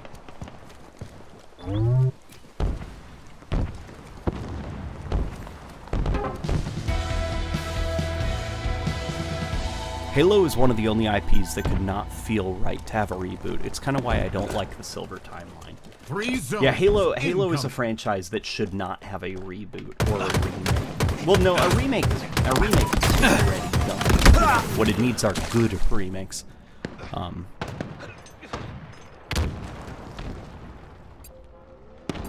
Yeah. What I think would be more interesting is if we could have better backwards compatibility and better games preservation. Because there a lot of, like, those old games. I'm thinking not just, like, Silent Hill 2, but also even, you know, like, stuff like Halo, even, like, so this is like Killzone also comes to mind because I know there was kind of like this, you know, as not great as the Killzone franchise is, I have a lot of respect to Guerrilla Games for how they were able to actually preserve the original Killzone game. But like a lot of those games back when they were being developed, they were made on like hardware and stored via storage devices that are beginning to kind of rot with time, you know, literally rot with time. And so data is starting to get lost. And also they didn't preserve them very well, or they lost them and misplaced them because they didn't quite understand like the importance of what they were making in the long-term game industry. And so there's a lot of things like, I know Silent Hill 2 infamously, like the original source code for the released version of Silent Hill 2 for the PlayStation 2, that's lost. We're never gonna find it again because the developers didn't store it well. All that's really been recovered, I guess, over at Konami is a very out-of-date version of Silent Hill 2 that is very buggy, very glitchy, and kind of like crappy. And that's what they released in that Silent Hill HD collection. And then, you know, for Halo, the very first Halo game, the source code, or the like, you know, the original code for the released version of the Xbox game, that thing's gone. Wherever Bungie put it, they lost it. And that's part of why, actually, Gearbox Software had to build their crappy PC port off of an out-of-date version of Halo 1. And then, by extension, you know, the Anniversary Edition of Halo Combat Evolved, it's also built off that out-of-date version of Halo 1. And where Killzone comes into this is Guerrilla Games, from what I remember about the way that the story goes, is they found all the old tapes and stuff of their, like, data for the first Killzone game, and it was, like, pretty kind of, like, crappy and, like, slopped together, and, like, they didn't document things very well. But what they were able to do based on just, like, you know, they retain their developers, like some of the people who made the first Killzone game were still at the studio. From memory, from archive, they were able to slowly piece together back the original Killzone. And then they re-released it on the PS3 in HD. And in fact, it actually ran better, looked better, and sounded a little bit better than the original PS2 release of Killzone. So it was like the one instance of it being like a genuine upgrade over the original game as an HD re-release. But, you know, those kind of stories... Oh my god, is Halo gonna crash? I think it might crash. Oh, there we go. It's fine. Yeah, those are one of the instances of, you know, games preservation done right. But all in all, the game industry needs to do a better job of, like, preserving some of these old games. I think going forward now, companies are doing a lot better of a job. But I think even, like, backwards compatibility systems and stuff, like emulation, I think needs to be embraced by companies rather than kind of, like, feared by them. Oh, I didn't know Gearbox used an out-of-date version of Combat Evolved. I thought they just made a bad port. They did. They used an out-of-date version of Combat Evolved that was buggier than the original, and translated it badly to the PC, adding more bugs.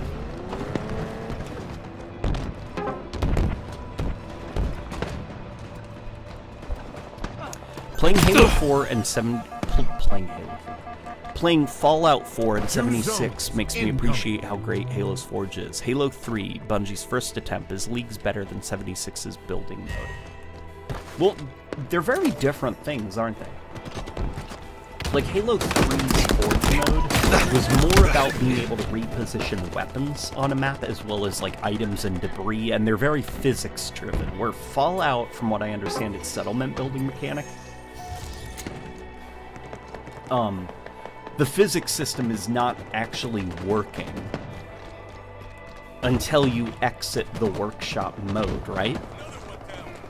So it's mostly just you placing down items and they're locked in place, and then you exit the workshop mode, and it's like then the simulation kind of resumes.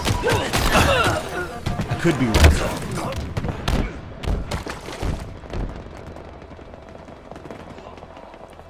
Xbox flagship right here, everyone. Look, honestly, I don't get why people care so much about the exclusivity of Halo on Xbox.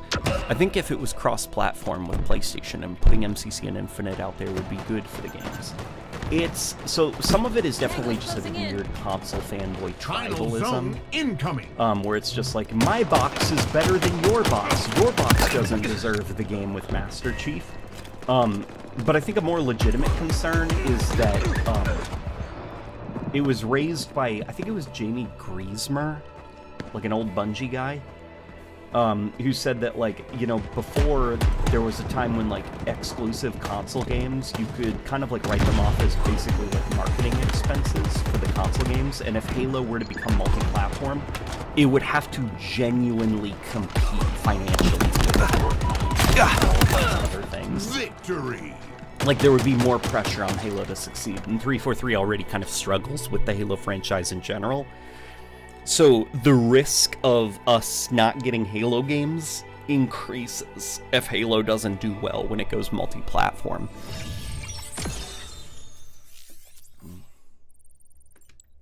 Okay, am I going to get this thing? These, what are these coins? Spartan coins, Spartan points.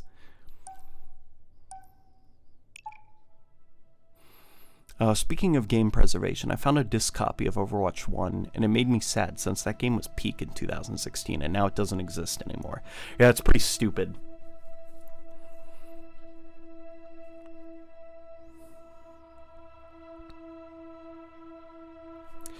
What do you think about gaming culture and the flood of remasters? Seems like these days if a popular streamer plays an older game because of fan demand, it gets noticed by other streamers in a positive loop. Yeah, that stuff's very weird. Like, just like the, like, some of it, don't get me wrong, it's very, very cool that, like, a lot of older games get spotlights. But also sometimes it is a little bit, I guess, like, echo chambery. And it does kind of, like, not to be hipster-like, but there is something very artificial about, you know, kind of like, this game changed everything. And it's like the 45th video essay on why Fallout New Vegas is so much fun, or whatever. Or, you know, like what you just demonstrated, where it's like a game becomes the hot thing for about a week because a popular streamer did it. And so now everybody's super interested in remasters or remakes. But then a week later, they're playing something else. And nobody cares anymore.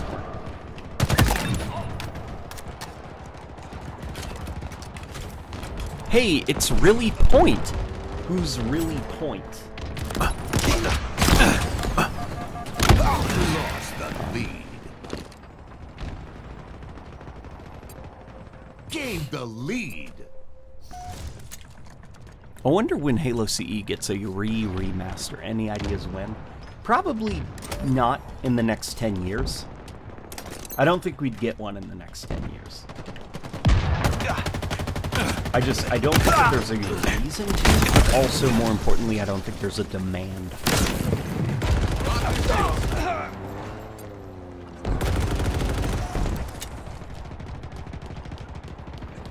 And I think also doing something like that would just invite so much toxicity, because if they change anything about that original game, Halo fans will lose their minds. You know, because unfortunately us Halo fans are very picky.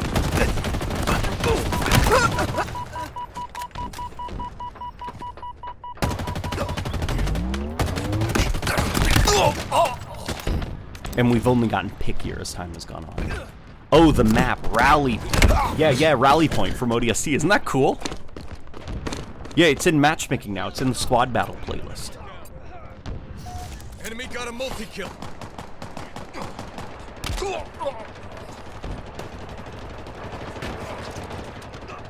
Spartan down.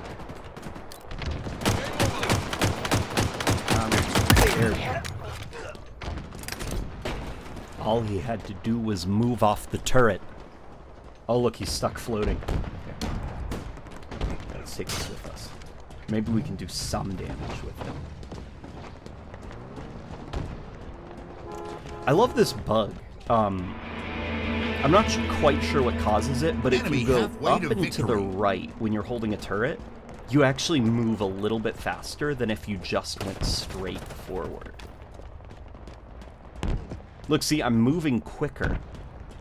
I'm not sure what causes the bug, but it's a legacy bug that began in Halo 3. And Bungie never fixed it. 343 evidently never fixed it. It's a little bit harder to do in Halo Infinite. Like, you have to really get the angle. There we go. You have to get the angle just right, but for some reason your speed increases. Oh my gosh, we got a kill with this thing. Okay. Hey, don't let anybody tell you that the plasma turret is useless. It's only mostly useless. Yeah, but this is one of the things that I'm worried about, the jump to the Unreal Engine.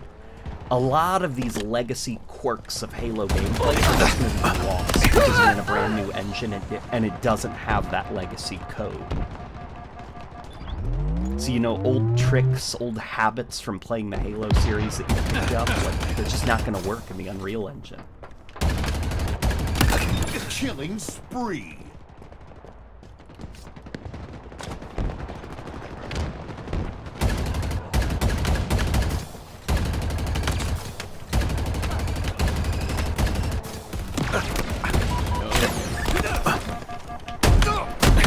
Damn. Okay. I almost got him. Such a shame about the Battlefront collection, right? Buggy and underwhelming. What went wrong? Oh man, dude, the Battlefront collection makes me so upset.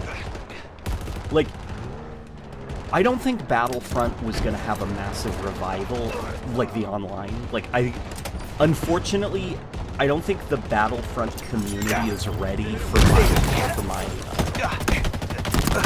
ready for what I have to say, but people didn't play Battlefront for the multiplayer. The multiplayer was never going to be popular, but I didn't expect just the entire thing to be kind of like a dumpster fire.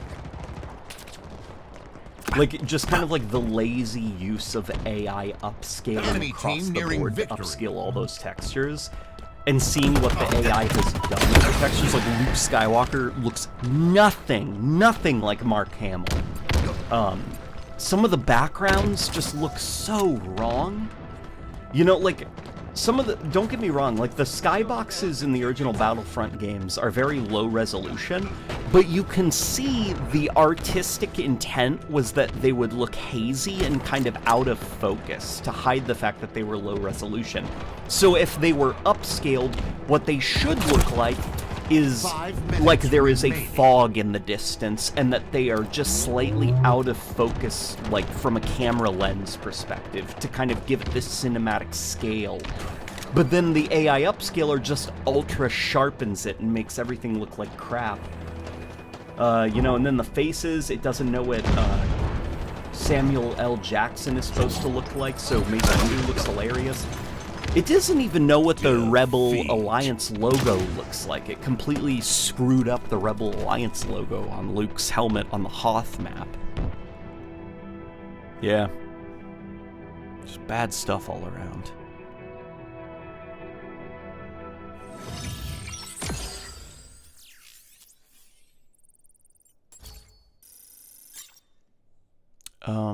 Let's see.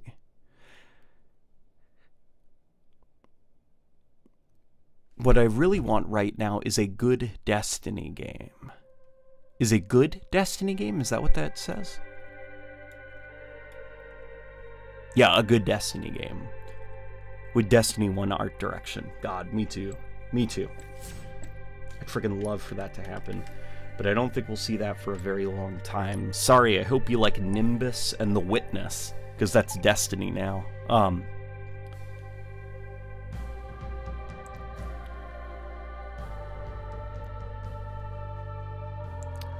Something that I've been worried about now is that Microsoft has Call of Duty, they'll neglect Halo even more. Call of Duty even at its lowest lows, is a massive moneymaker.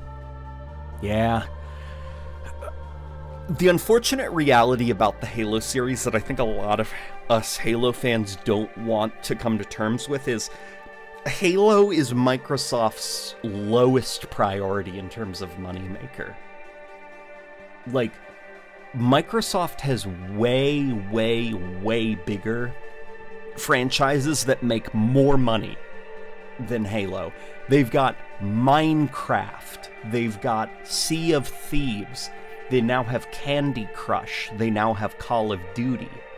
Like, unfortunately, Halo is very much at the bottom of the list alongside Gears of War. And what Gears of War can bring is it can bring the technical aspect. You know, Gears of War may not be a big money maker, but at least Gears of War looks pretty. Like, you are guaranteed to have a game that looks astonishingly good.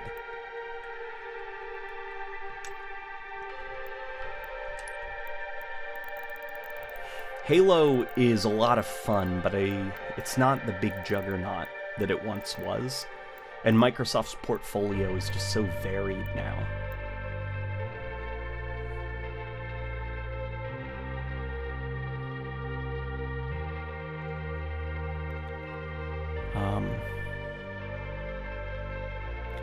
Thoughts about what Halo 3 Combat Evolved did with Combat Evolved's art style? Oh, the mod, Halo 3 Combat Evolved, where they ported, that one modder ported, yeah, I know what you're talking about.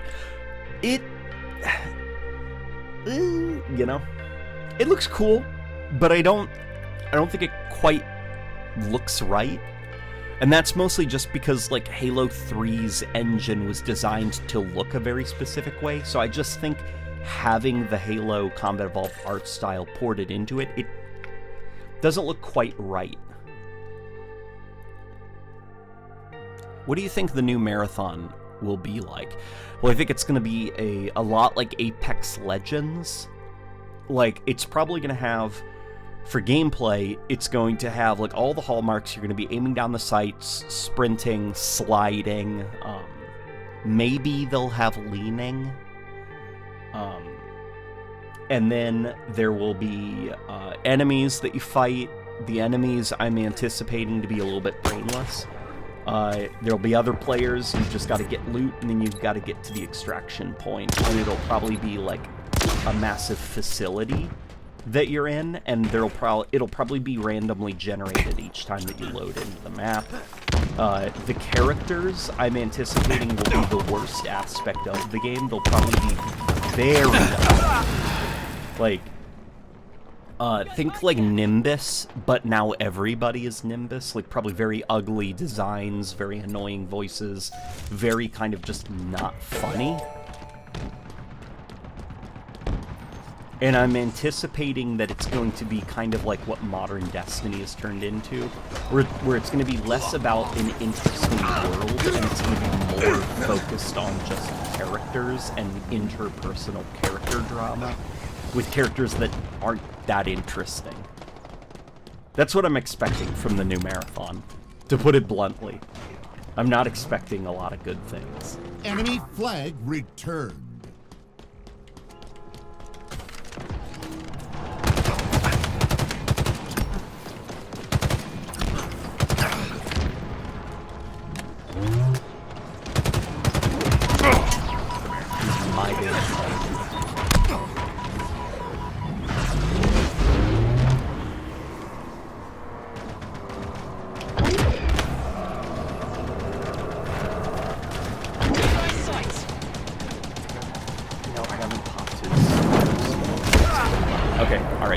That's fair. I deserve that. That was very stupid what I did. The Mirage guy from Apex, exactly. Halo 3's elites are a downgrade, in my opinion. Well, yeah, Halo 3's elites, they're not designed to be enemies to fight. Like, they're friendly AI. So they behave more or less kind of like, you know, the Arbiter. Like, they don't have very expressive body language, they don't have, like, very dynamic AI dodging, bobbing, because you're not supposed to be fighting them, you're supposed to be fighting alongside them. So I think just making the elites fight you in the Halo 3 engine, like, it's not going to feel very polished.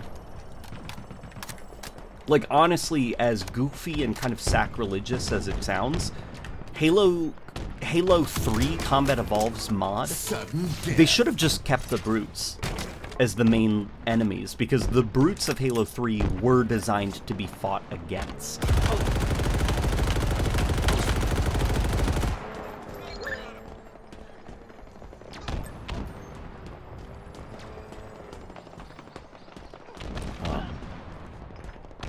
I don't know why they didn't just remake the original Marathon games. Enemy flag The reason that they returned. didn't remake the original Marathon games is because the original Marathon games are not live service. Remember, it's not about selling copies, it's about selling cosmetics over a very long period of time. It's like, over the course of 5 years, being able to extract about $700 from a player versus that player buying your game for $70 and then that's it.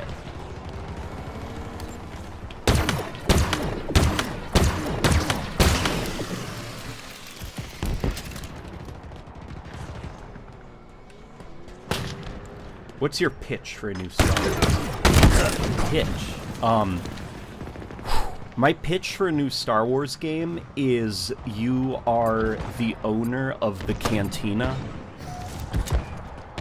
You know, the bar that Luke went to?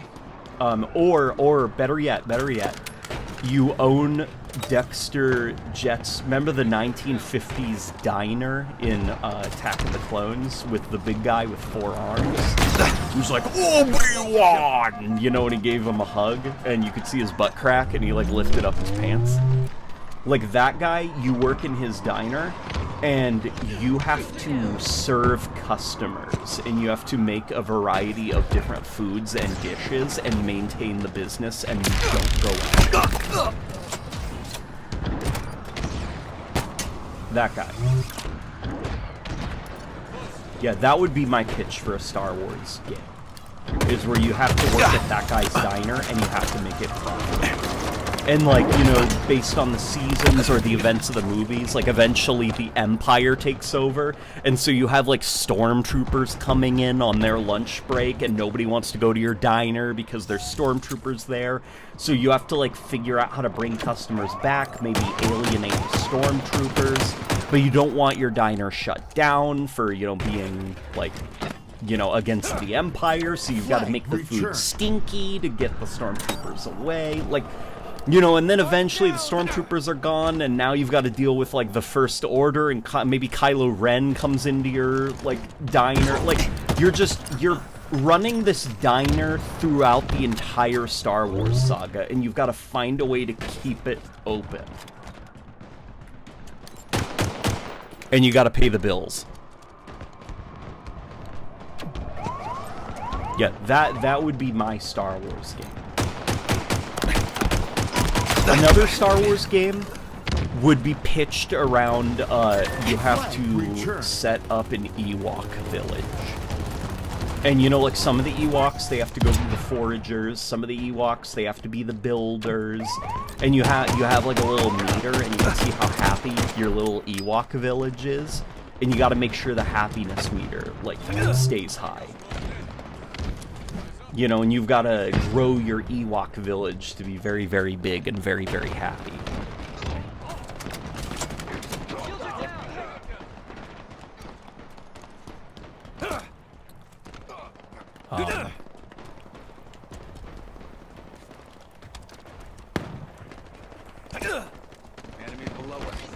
Wow, I just realized how flat the Banshee's wings are. Yeah, they're pretty flat.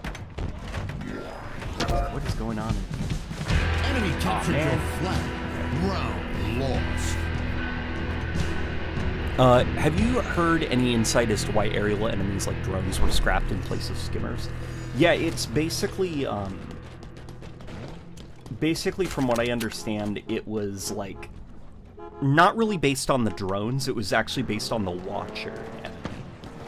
Which is, it was generally pretty annoying to fight the Watchers because they were in the air and you were kind of always, like, you know, this, like, kind of following them and, like, wow, where are they? And it was very disorienting. Because they'd be constantly changing their elevation, moving above you, past you, just kind of flying around. It was very hard to track them, and so players would get motion sick fighting the Watchers. It was a decision that was primarily based on them, not the drones. And so the skimmers were designed to be kind of rooted to the ground, sort of. Enemy flag returned. And I don't necessarily think the skimmers are a bad idea. I actually think skimmers are pretty fun to fight. They have really good designs, good sound design, good character animations. They're just fun little characters.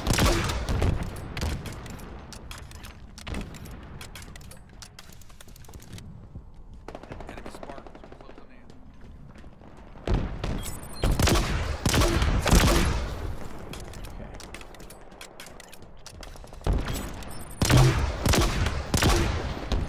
He's hiding over there.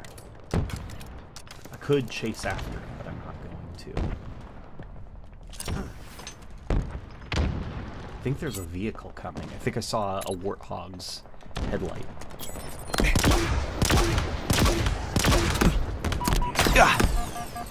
Okay, this thing is out of box now, so... Okay, time to reposition. Let's see if we can do anything. Let's corner peek a little bit. Because I'm lugging this thing around, so I'm at a bit of a disadvantage at long range. Here, let's get a little bit closer. A little bit closer. Let's keep going. Almost there. That is our Warthog now, I guess. Oh boy, oh boy, oh boy. I'm in danger. Damn it. Okay, that's fair. That's fair.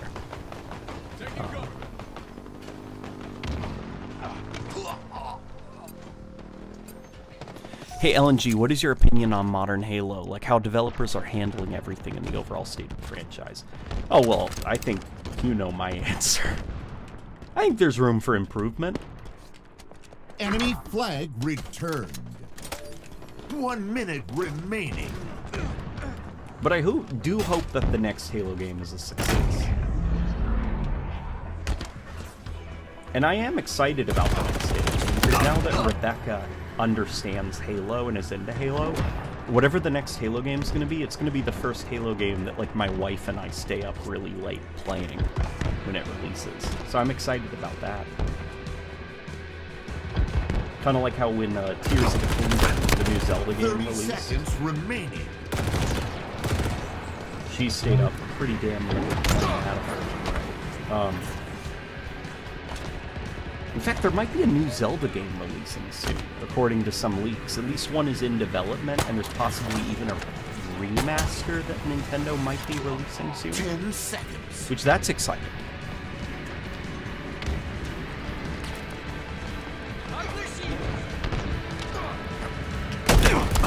Defeat. Could have still used the drones. Yeah, I agree, but also, I think that the drones... So if you think about that problem of disorientation, imagine the drones in an open world environment. So, in the previous Halo games, what was nice about the drones, and just, I guess, AI combatants in general, is they were always forward-facing, so it was like, when you're going to be attacked by drones, they're going to be in front of you, you know? So you don't have to worry about drones being behind you or anything. Like, it's just going to be in front of you, and all you got to do is kind of, like, move around, like, your view and shoot all the drones that are flying around in a mess in front of you.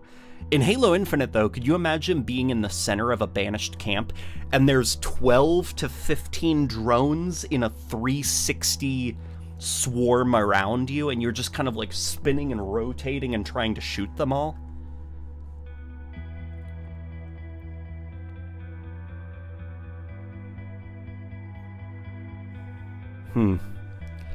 I saw someone say that Halo Infinite's Warthog takes too much damage from small arms fire, but somehow takes 2 rockets to take out rather than the 1 in Halo 1.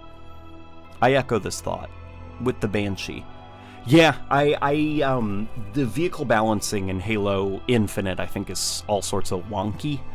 But I think some of that is because of big team battle being 12 versus 12 rather than 8 versus 8. So they've skewed it kind of weirdly to where, like you said, it takes a lot of damage from like an assault rifle and the sidekick, but it takes 2 rockets to kill. What are your thoughts on the state of the story as of Infinite? State of the story, I think, is in a much better place than it was during the Halo 5 days. I think Halo 5 was very bad, very dumb, very not a good story, not a good direction for the story. Evil AI takeover being the main story of Halo, with Cortana as the main villain, that is like franchise suicide as far as bad ideas go. And I think now Halo's story is in a much better position to move forward, where it's kind of like, okay, Blue Woman is back with the Green Man, you know, whether it is like the original Cortana or just a copy, doesn't matter. Like, Chief has his AI buddy back. Fireteam Osiris is nowhere to be seen. Fernando is a much more likable character than like some of the side characters in Halo 5. So I think that the Halo story is in a much better position to move forward. The Banished, even though it's very frustrating, I still am not quite sure what a victory situation it looks like for the Banished. Like, what do they want? What's their end goal? The Banished, I think, are more fleshed out as a villain than the Covenant from Halo 4 and Halo 5, which were kind of like vague and kind of like, I don't know what this is, why are they called the Covenant, you know?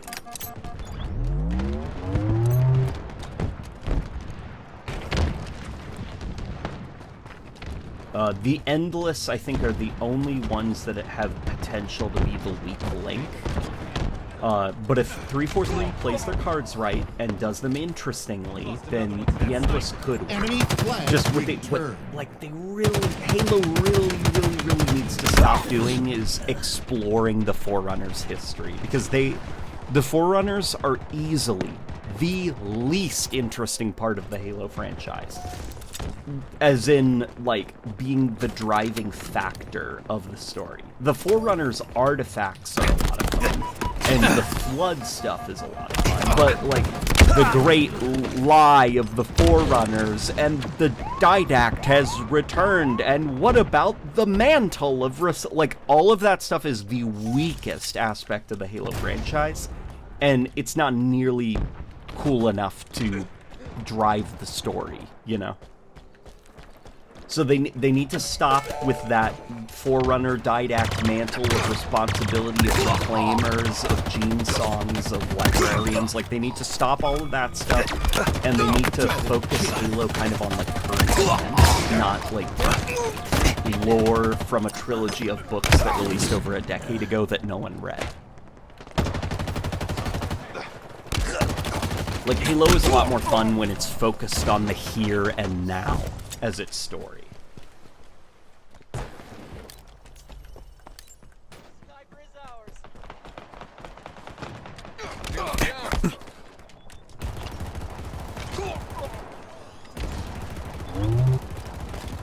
They're about to capture it, aren't they? Found a repair field. Oh wait, no, we have their flag. Okay, just gotta get the guy.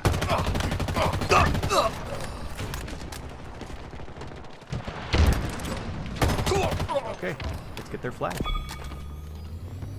Or our flag back, I should say. Oh crap. No, Enemy of course. flag returned.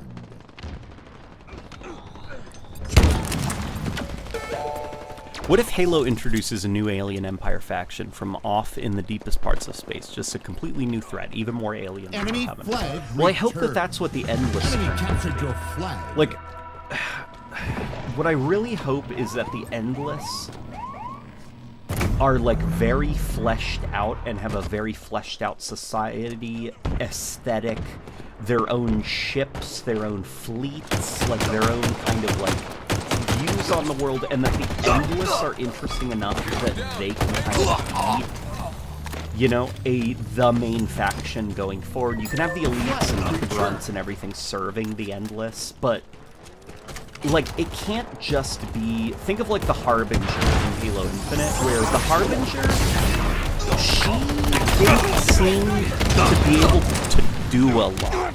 Like, she had to use Forerunner technology, and everything had to be about Forerunner stuff, and... Like, I want the Endless to kind of be their own thing, divorced from the Forerunners.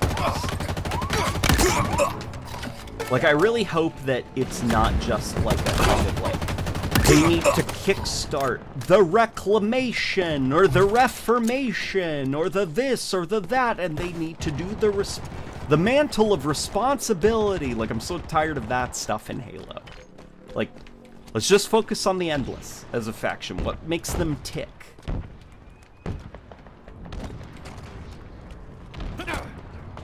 I don't know, don't the Endless have time travel? Do they really need a conventional military? Well, I know that the Endless have some control over time, whether that is literal time travel, or they're able to manipulate the flow of time in some kind of weird way. Like, you could still have, like, an alien species that has some level of time manipulation powers, yet still has need for, like, a tank. You know, like, you don't have to make the Endless boring, I guess. Taras, do you partake in the action of drinking wine? I do. I do. What's your least favorite Halo enemy? Oh, God. Probably okay. The Watcher from Halo 4 and 5, the Halo 2 Flood combat form, the Halo 5... Double kill. No, I'm really trying to think. Do you mean, like, this is really bad and very just unfun to fight against? Like, very, very bad. Bad idea for an enemy. There's nothing redeemable about this? Or do you mean it's just kind of like you groan when they show up? Because... yeah, the Watcher, I think, is a very, very bad enemy to fight. I think it makes Halo less fun when Watchers are involved in the combat loop. The Halo 2 Flood combat forms, I do not think are very fun. They have very poor damage feedback. Like, when you shoot them, it doesn't feel satisfying. You don't get a good sense that you're whittling down the body of it like you do in Combat Evolved in Halo 3. Trying to think what else. Halo 2 brutes, I think, are redeemed by their voice lines and just their context within the story, even though I also think Halo 2 brutes are very, very unfun to fight against because they also don't have a very good sense of feedback when you're shooting at them. It just kind of feels like you're shooting at a tree and then the tree eventually dies. Halo 5 Promethean soldiers, boring ad designs. Yeah, the Promethean soldiers are pretty bad because they don't look like they belong in a Halo game. But I will say at least the Promethean soldiers have expressive animations. I think of like when you shoot, or like when you charge into them and their body kind of like stretches and all the floating limbs kind of spread out and then they kind of reform. You know, or like you shoot off their faceplate and they do that weird scream at you. Like, there's at least solid animation work there, and they're fine enough to where it's like the worst I can say is that it doesn't feel like a Halo enemy, you know, it feels like a Bionicle that I'm shooting at, which is a little bit more fun, I think, than like the Halo 2 Flood combat form, where I have no sense that I'm doing any damage to it while I'm shooting it, and it's just running at me. And, you know, it's not flinching, it's not doing anything, I'm just unloading on it, and I don't know, I guess it'll die eventually? Oh, Warden Eternal's pretty bad. Yeah, Warden Eternal is a pretty bad enemy. Very poor feedback on if I'm doing damage to him. Not a very Halo-y design.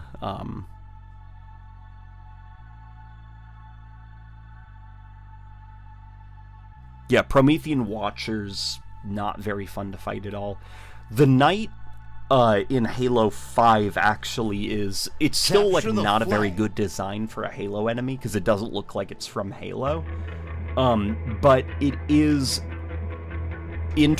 Believe it or not, I do think the Halo 5 Knights are fun to fight. Just because they feel like Halo... they feel like how the Hunters should be in Halo. Which is, they have a very exploitable weakness, and if you know what you're doing, you could potentially bring them down in just a couple of shots. But that can be very difficult to pull off. Halo 5's Hunters, I don't think, are very fun to fight.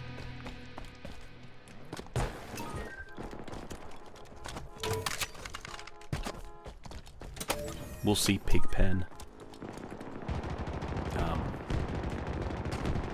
W Bionicle. For me, the Halo AR is the most iconic weapon in video games. Halo's assault rifle is definitely up there, but I think more people would probably recognize Halo's energy sword, or the Needler, than they would the assault rifle.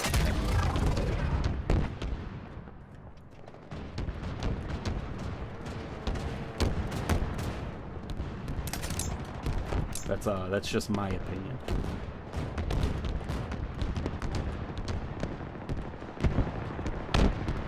Where are they? Where's the entire enemy team?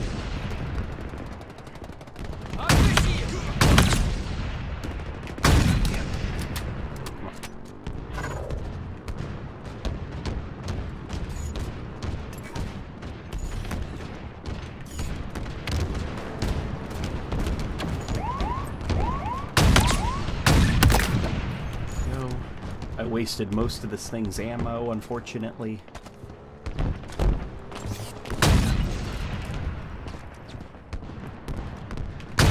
There we go.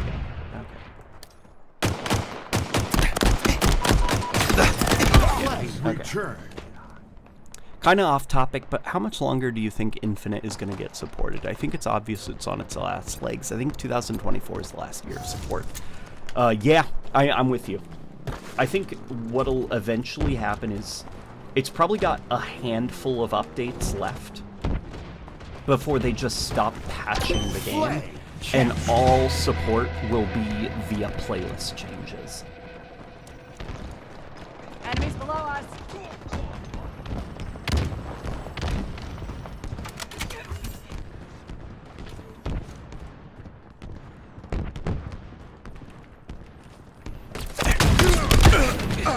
Damn it, I almost got that guy with a no-scope.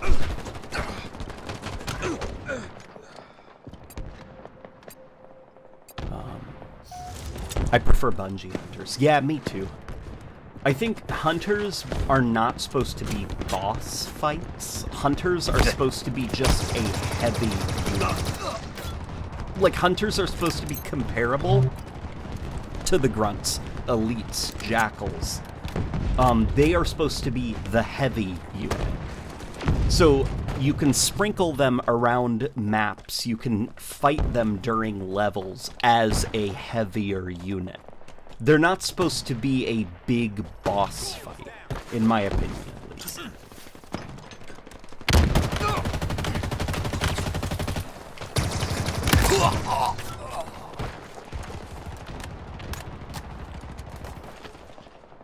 How do you think people will look back on Infinite? Like, do you think it'll be all overall positive or negative? Or the most mixed reception in the franchise's history? I think people will look back on Halo Infinite positively. There definitely will be a level of, like, what could have been, just because people will remember the promises Infinite made and didn't fulfill. Enemy flag But I think returned. once the next Halo game has released, people will look back on Halo Infinite understanding that there will be no more updates to the game, so they won't be, like, angry. Because right now, what is very frustrating, I think, for people is the frustration with the what could have been. Like, come on, 343, just add this to Infinite and everything will be fine. And I think once the next Halo game is in our hands, and there is kind of like a, you have to accept Halo Infinite now for what it is, then people will start to evaluate the package a little bit more carefully, and people will probably be like, you know what, Halo Infinite wasn't so bad. I mean, I think I will still stand by the menu for Halo Infinite is very not great and very kind of like hard and messy to navigate. And that Halo Infinite is, you know, unfortunately one of the buggier, less polished Halo games. But I think as far as sandbox is concerned, Halo Infinite is 343's best weapons sandbox.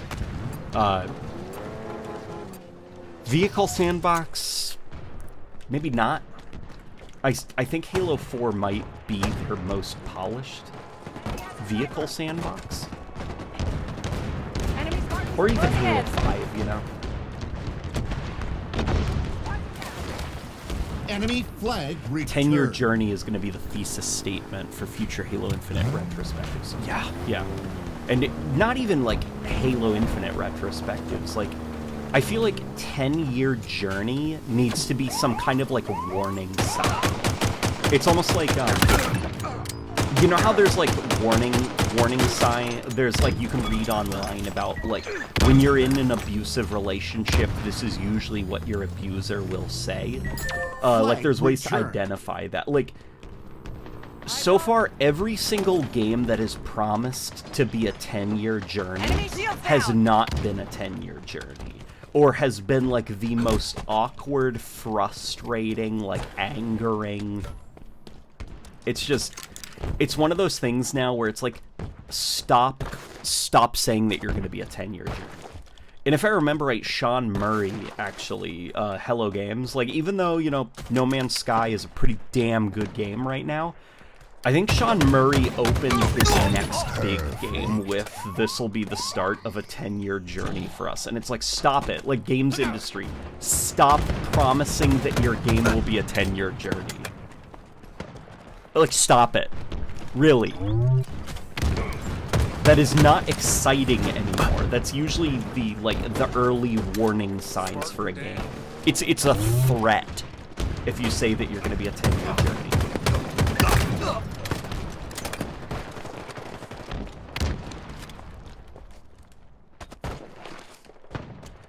Didn't Bungie treat hunters like boss fights?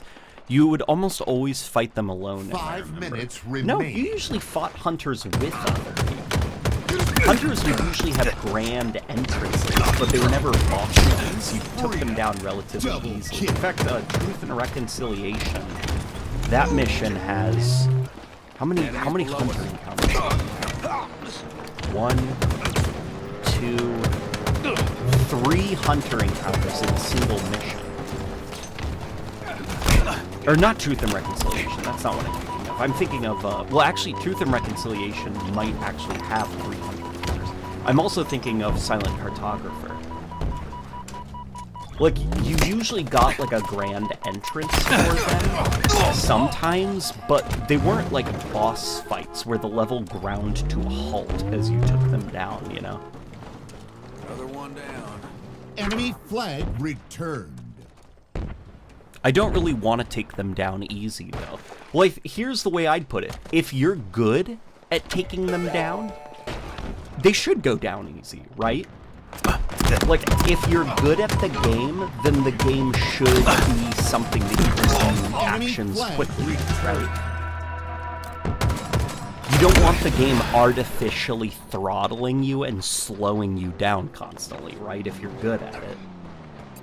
Like, if you're good at killing hunters, be good at killing hunters. Take pride in that. You're a good player. I've seen Twitch streams where people are playing Combat Evolved, and they take ages to take down the hunters, because, you know, they're not as good as us. This sniper's gonna take And that's us all okay. out. I think Halo 5's design for the hunters is more harmful for core gameplay, because it limits how you can use hunters, because you've turned a hunter into a boss fight. So you can only put it in very specific situations because of how it affects pacing in a level. And when the hunters do show up, they tend to grind the levels to a halt because, you know, you have to lock the doors, the player can't leave the arena.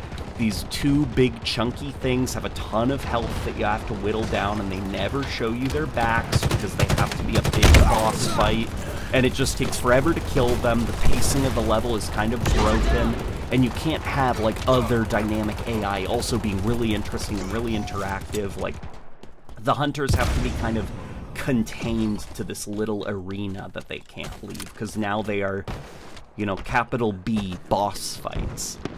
And it's just, it makes for less interesting hunter encounters now that they are bosses. Name a sandbox element more redundant than the spike grenade. Oh man, Halo 3 Magnum. The Halo 3 Magnum.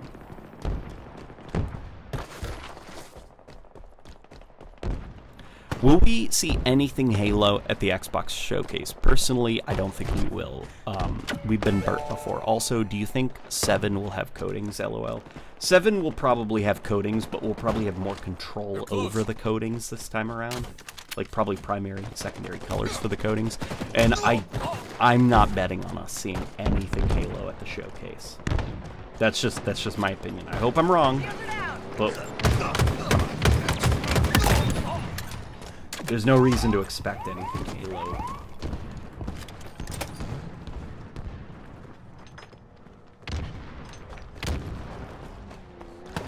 Tango's closing in. I feel like Halo CE hunters were harder versus the other Bungie Halos. Yes and no. They were easier in that they died to one Magnum shot, but also if you didn't have a Magnum. Double kill. 1 minute Sucks to be remaining. you know? But I also do think they were harder in that other Bungie Halo games had the hunters use that, like, what was that beam called? Like, where they charge it up and it would be this long, kind of like drawn out laser beam that would concuss you and throw you backwards. But the thing about that is it did not do as much damage up front. Where the Combat Evolved hunters, it would be just like they charge up and then launch a fuel rod shot at you. And if it impacted you, you were dead. You know?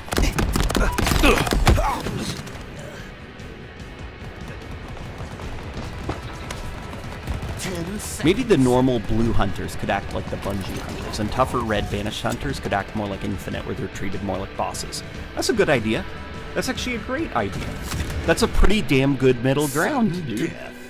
Yeah, because then you could have the hunters be these, like, heavier units that you can sprinkle about a lot more commonly throughout the open world.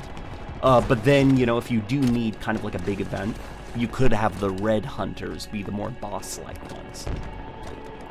See, personally for me, I think that the Goliath should be something that's a little bit more boss.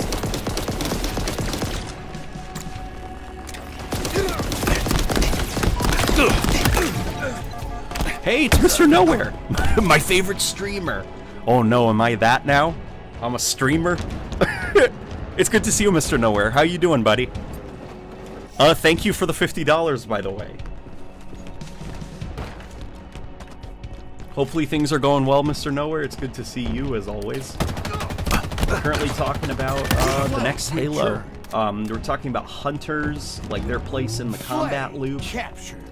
We're also talking about sandboxy stuff, you know? What do you think Halo the Endless was? A canceled DLC book, Halo 7 working title? Hard to say. I know that under Joe Staten, there were not concrete ideas for the next Halo game.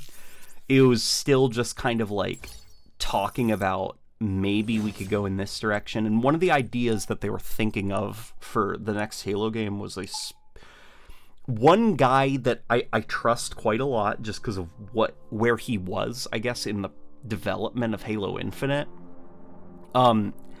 What he understood was that Joe Staten was super interested in doing a spin-off game featuring Atriox in the Unreal Engine, and it would have had a different gameplay style. And that's it. That's it. That's all I know. It was very vague, just because, well, Joe Staten, you know, the game wasn't even in development. It wasn't even in, like, pre-production. It was just like I think we should go in this direction. And I wouldn't be surprised if Halo The Endless was supposed to be some kind of campaign DLC thing or some kind of spin-off thing. It's hard to say, because around the time that Joe Staten came on board, you know, around the time that Halo Infinite was delayed, back in 2020, that was around the time where the idea of campaign DLC was dropped. Because, you know, originally Halo Infinite, it was supposed to have campaign DLC. One guy said that the goal, at least under Chris Lee, the way he understood it was, Chris Lee wanted the Slipspace engine to be super easy for the developers to use and create content for and open worlds for, and he wanted AI to be very easy to just drop into a level and they could figure it out for themselves and kind of pathfind around it very organically. So it would be very easy for developers to quickly create levels. And the idea was that the open world for Halo Infinite would act as like a blueprint for future campaign DLC. So it's like, you get the Halo Infinite campaign, and then in a year, you get another campaign that has the exact same gameplay loop, progression loop, only it's on a different part of the ring. And that would be kind of the way that Halo Infinite's campaign DLCs would go. But then Joe Staten, when he was brought on board, it was kind of like, he made it like very clear to people that there would be no campaign DLCs for Halo Infinite. And that after Halo Infinite, there would be a next Halo game. Keep your head down. Keep it up. You know, and then Joe Staten was very interested, though, at like telling his like multiplayer story, which was going to go some interesting places, like the Banished AI broadcasting the Academy's location to the Banished, and the Banished invading, which would have led to Firefight, which would have led to a extraction mode with AI and stuff, as well as like a whole bunch of other things. There would have even been like mini mission type things. But you know, money. Not a lot of people were invested in the multiplayer story, so, you know, when the budget gets a little bit tight, that's some of the stuff that has to go. And then eventually Joe Staten is fired along with the rest of the campaign team. So whatever the next Halo game is going to be, we have no idea.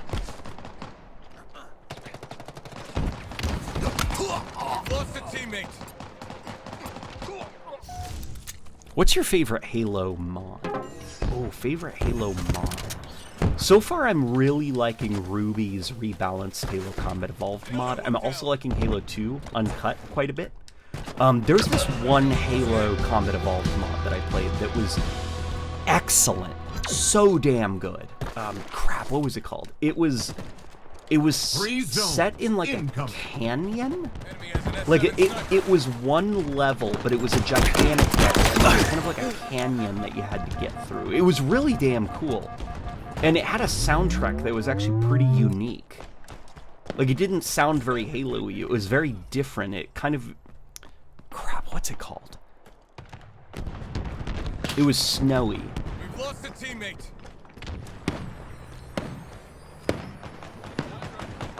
That Spartan Academy map should have been turned into some kind of firefight map. Well, from what I understand, that was kind of the idea to usher in the Banished invasion. Was you were gonna have like a mission where the Academy is like under attack, and you'd be kind of like running through that environment. Only it's got like a Banished in it, you know, and they're like killing people, and you're kind of like running around trying to do a thing.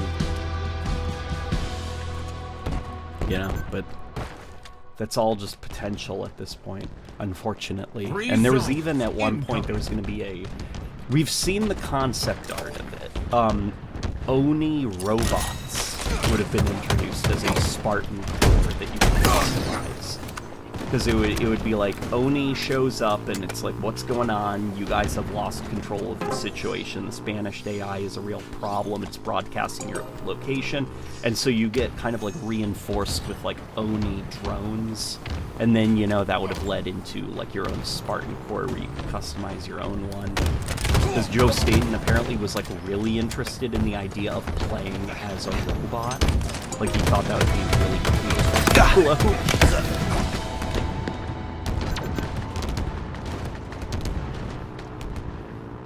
Ruby's rebalanced Halo 3, some of the most fun I've had in the Halo campaign.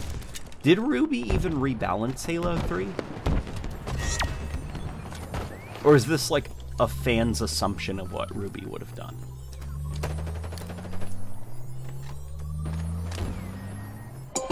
Have you ever thought about doing a more lighthearted video, like reaction to Halo hot takes or something like that? A lot of YouTubers seem to do stuff like that. Maybe. I'd have to collect some of my old Halo hot takes. Oh, reacting to your Halo hot takes. 3 zones. Incoming. Yeah, you know what? That could Enemy be team fun. nearing victory. That's a freaking great idea, dude.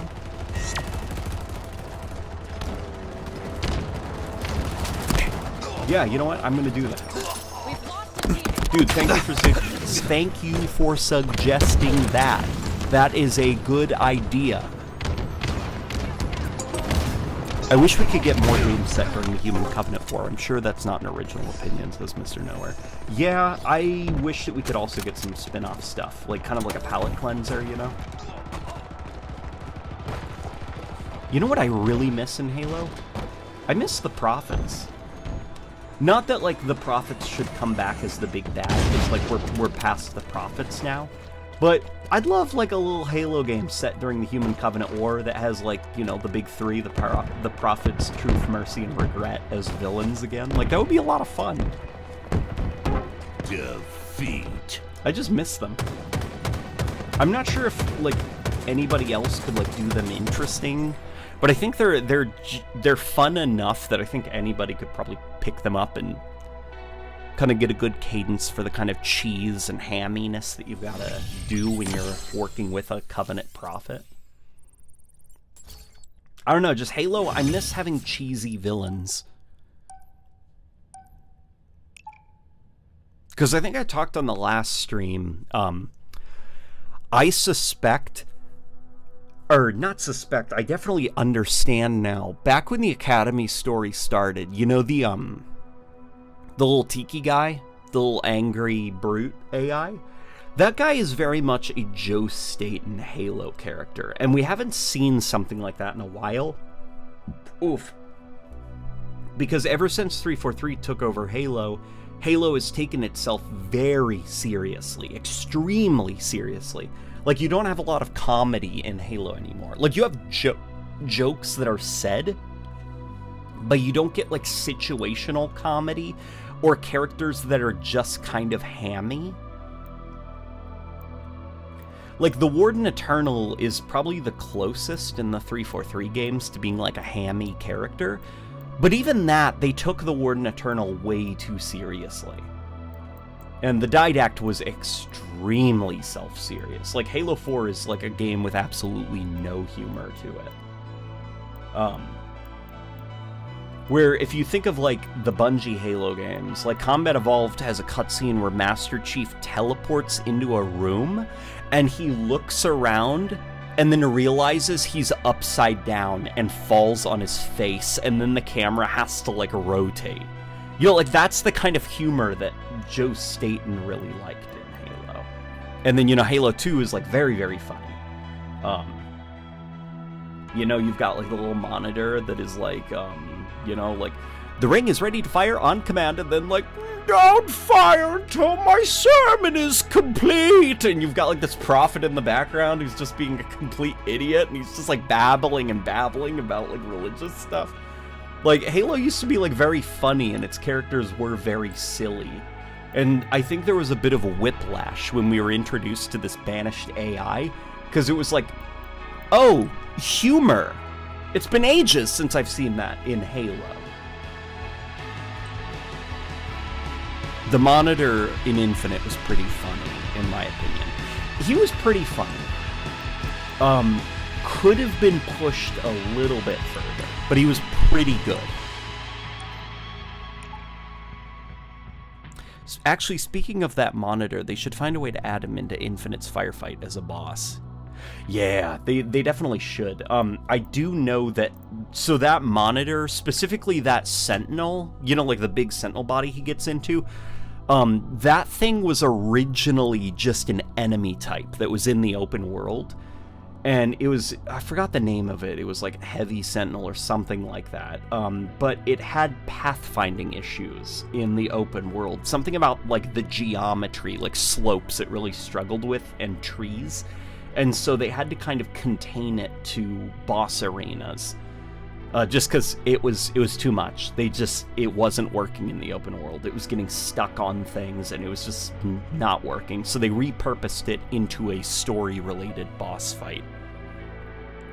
And I guess I wonder about if some of those pathfinding issues would translate into Firefight. I don't know how janky it is when you drop it into Forge maps, you know?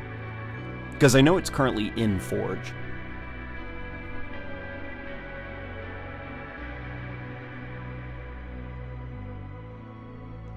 I like the Drifter from Destiny 2. Drifter from Destiny 2 is pretty good.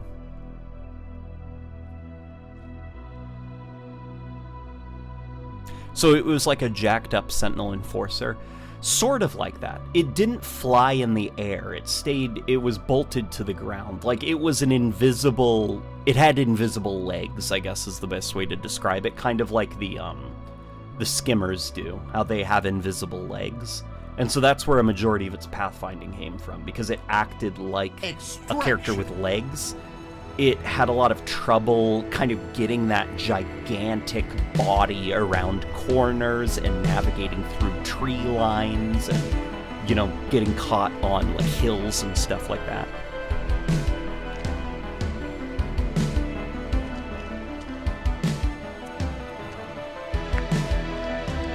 I prefer a game with no chill over a game that's pure humor, but I think a balance is the best overall experience. I agree, and that's why I think the Bungie Halo games, I think, were as close to striking that balance as Halo, I think, will ever be. Because it's definitely like a very, very, very careful line to walk. Because what I think really, unfortunately, failed Halo Infinite, even though it was Joe Staten, was Halo Infinite was very serious as a Halo game. And so when Joe Staten took over and we got this multiplayer story, this little banished AI buddy, and it became like a comedy, it was whipping. Like there wasn't a balance between the humor and the seriousness. You know, it was very kind of out of left field, the humor. We weren't prepared for it. Where I think, you know, something like Halo 2, that game is just perfect, the balance of humor and seriousness in Halo 2. Same with like ODST, same with Combat Evolved. Extraction complete. Like the balance just wasn't here with Halo Infinite. You know, I think for the multiplayer story, Joe Staten should have kept the brakes on a little bit. Because even though like Halo does benefit from being funny, Halo Infinite had established itself as a more serious game. And so I think writing for that and then saving the kind of more lighthearted tone for the next game would have probably been wise. Oh, music's a little bit loud? Gotcha. Okay, there you go. Hopefully this sounds better. I can't believe Halo Infinite is 3 years old now. Time flies. Yeah, right? Halo Infinite is almost 3 years old. I remember playing the tech test for this. Device converted. Pretty wild stuff.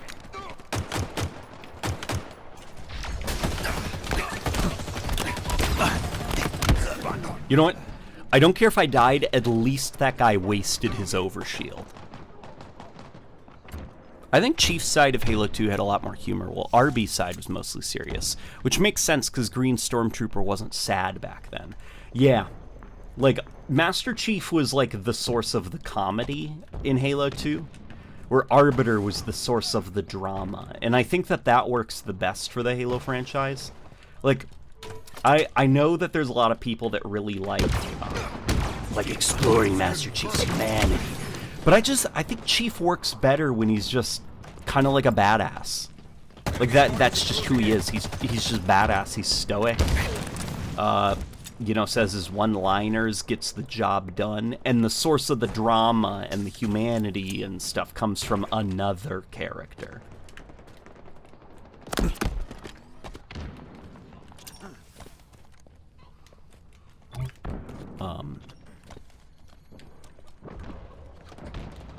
Arcane Sentinel? I don't think that's what it was called. I can ask my buddy what the Sentinel was called, the boss Sentinel, when it was part of the open world. It was one of the bosses that was similar in design. It was kind of like the Crusher enemy, where it was just kind of like this roaming entity. I'm not sure if it was aligned with the Banished. I know at one point the Sentinels were not part of the Banished.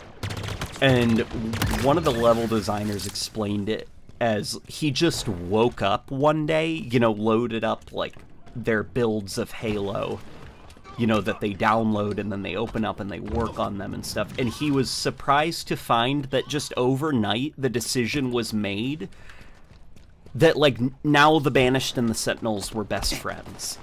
And it was just kind of like they weren't really told that that was going to be a thing, that was changed. It was just suddenly now Banished and Sentinels were buddies. Because before they had set up like little encounters where you could find the Banished fighting off the Ring's defense systems in the open world. But then all of the inter-faction fighting was cut, and the Sentinels and the Ring's defense systems were made to be buddies.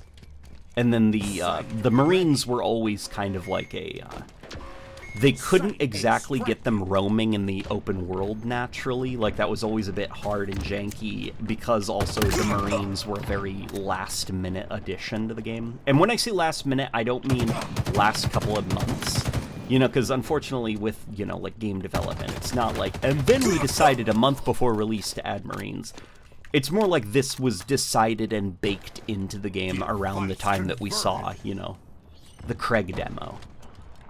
And then the content is locked and no changes can be made.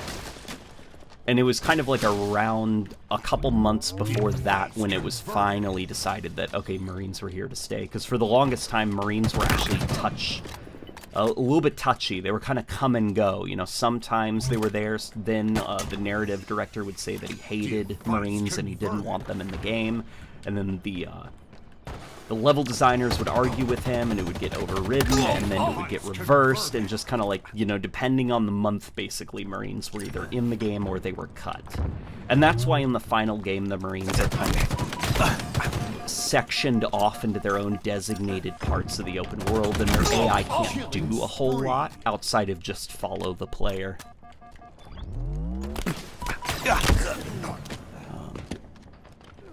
Halo Infinite Master Chief has the best character, in my opinion. Halo Infinite's Master Chief is definitely pretty dope. I mean, he is still just like, again, Master Chief is sad. I still think Halo 2's Master Chief and Halo 3, well, just the original Bungie's Master Chief, I still think is the best version of that character, just because he's such a badass. But just think, unfortunately, all of those, the Bungie versions of the Halo characters are still like the best iterations of them.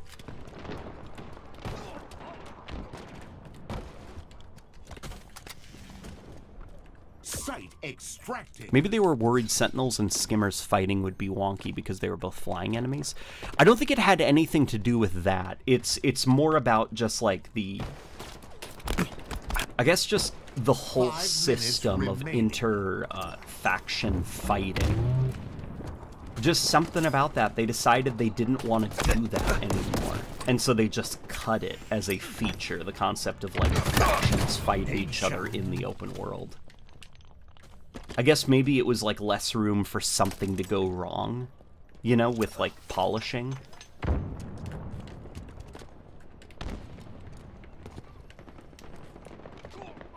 It's actually kind of insane that Marines almost weren't in the game. Imagine a Halo game without ally human soldiers. Hell, at least 5 had those colonists. Yeah, the narrative director, Paul Crocker, he wanted the game the way it was described to me. He wanted the game to have only Master Chief and he wanted only Master Chief and the pilot as the only humans alive on the ring.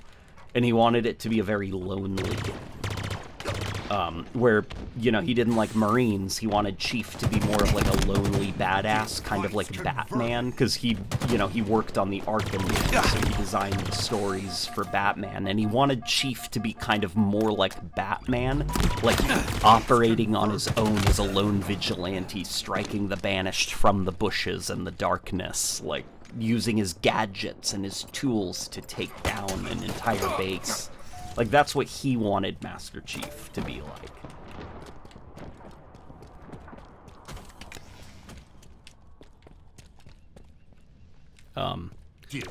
Any interest I have in Black Ops 6's campaign is gone the moment they officially confirm the leak about the game's campaign being open world. Yeah, Black Ops 6, I have no interest in the campaign for that game. Like, just Call of Duty isn't fun open world. It's just not. Like, that's... the fun of a Call of Duty campaign is the extremely curated and expertly paced campaigns. They are linear, yes, but that linearity is kind of like... It's like an action movie, you know? I think I just killed myself. And I was fighting a bot.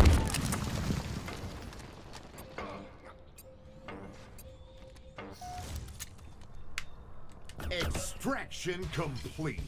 I think the way they explored Chief in Halo Infinite was good, not as serious as Halo 4. It was definitely a lot better than, like, Halo 4, which I think was just way... You know, especially in hindsight, like, Halo 4 is just so... it's so exhausting to play sometimes because of how just, like, just sad it is and depressing. Like, not that games don't have to say anything serious, but it's just, like... some of it could also just be an exhaustion, like, retroactive exhaustion, because little did we know that would be Halo for the next decade, which is every single story with the Master Chief was about how he was sad.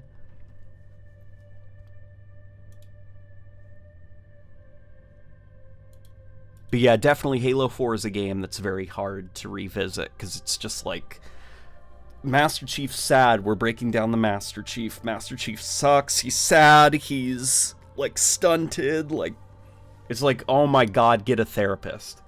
I don't care, like, I miss Master Chief being, like, a badass.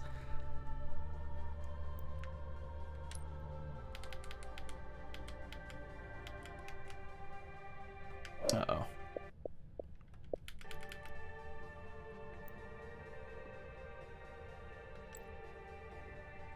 By the way, that exclamation does not extend to real people, okay? If you think that you need help, please seek out help and take all the time you need, okay? Fortunately for us, Master Chief is a fictional character, and while we struggle in the real world, I would like Master Chief to kind of be this, like, this beacon where it's like, Master Chief, at least you're doing okay, buddy, because the rest of us aren't.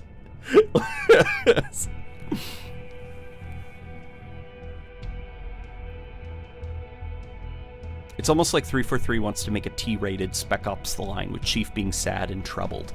It's kind of like Microsoft, they want Halo to be serious and for people to take Halo seriously, but Microsoft also wants Halo to be rated T for teen and very kid-friendly. Like, there's just a lot of factors that go into it, you know? When do you see the next Halo being released? I'm scared we won't see it for the next 5 years. Definitely we won't see it for the next 5 years. Unless they do something that is much smaller in scale and releases unfinished. And isn't like a traditional Halo game, but more of like a weird spin-off-y type thing. I don't think that we're going to see the next Halo game for another 5 or so years. Just because, unfortunately, that's how long it takes now to make AAA games.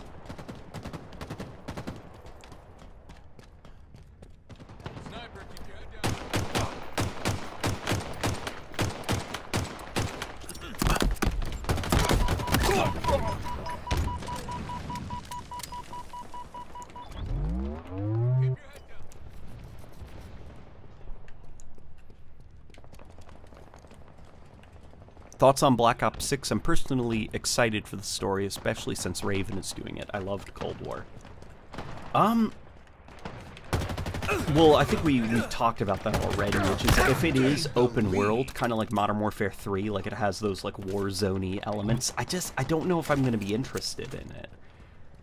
Because I'm worried that it's going to be like, it's going to be another story where a rogue Russian or a rogue actor from any country out there stole a nuke or stole the keys to a United States nuke or something. And so you have to like drop into an open world island, or there's like a dictator who took over something, or like if it's open world, it's going to have to be like kind of set in a very designated location that you have to take back from the enemy. I'm worried that you're going to be radioed by the villain a lot as he monologues to you in a lot of these open world games. Like, I don't know, there's a lot of concerns I have about the way it'll be paced. I mean, the fact that Treyarch is not doing the story interests me a little bit. You know, because I think Raven generally, like, I didn't like the Cold War campaign. But I did appreciate that the Cold War campaign seemed to be able to handle the darker elements of a Black Ops story better than Treyarch, because I think Black Ops 1 was, you know, kind of fun. It had that out-of-place sequence where you have to torture a guy by putting glass in his mouth and punching him, and it's fully interactive, and you're the one doing it. And it's kind of like, this feels a bit mean-spirited. Like, what is the point of this? Because it's not making you feel uncomfortable. It's supposed to be like a badass that you're doing this. And then Black Ops 2 got really excited about some of the darker, bleaker aspects of its story, but it was able to handle them okay. But then Black Ops 3 was all edge, no point. It was just like the most unnecessarily edgy thing on planet Earth.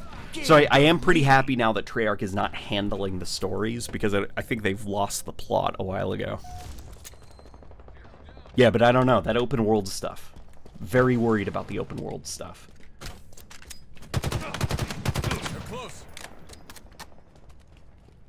Meanwhile, Gears of War is still doing comedy with serious stories. Gears of War 6 hype.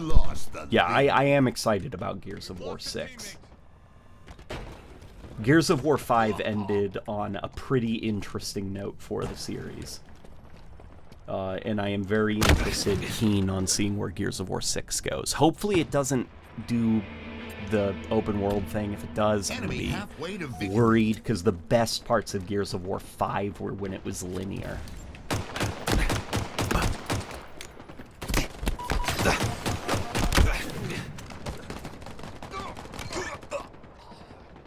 I love how Black Ops 1 is like, the CIA is messed up, and then the game ends with this epic US Navy sequence with jets flying in the most pro-American thing. Yeah, Black Ops 1 is a freaking mess sometimes. Yeah, doesn't Black Ops 1's campaign literally end with the guy putting sunglasses on, and you can see like American fighter jets behind him, and it's like you've killed the Russians and saved the day?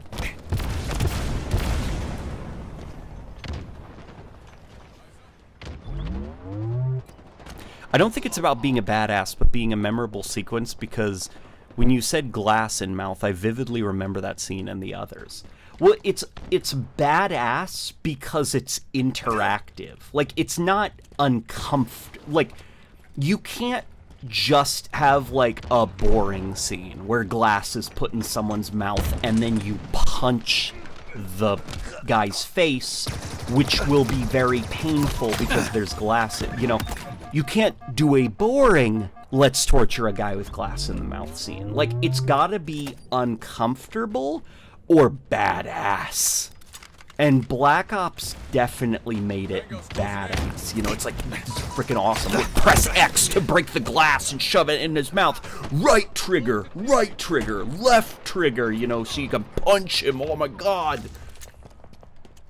You know, and then the guy spits out the blood and says, I'm dead anyway. You're not getting anything from me. And then the bullets start flying. It's badass. It's not like the scene in Modern Warfare, the reboot, you know, where you torture a guy and it's not cool. Like, you actually feel very uncomfortable doing it.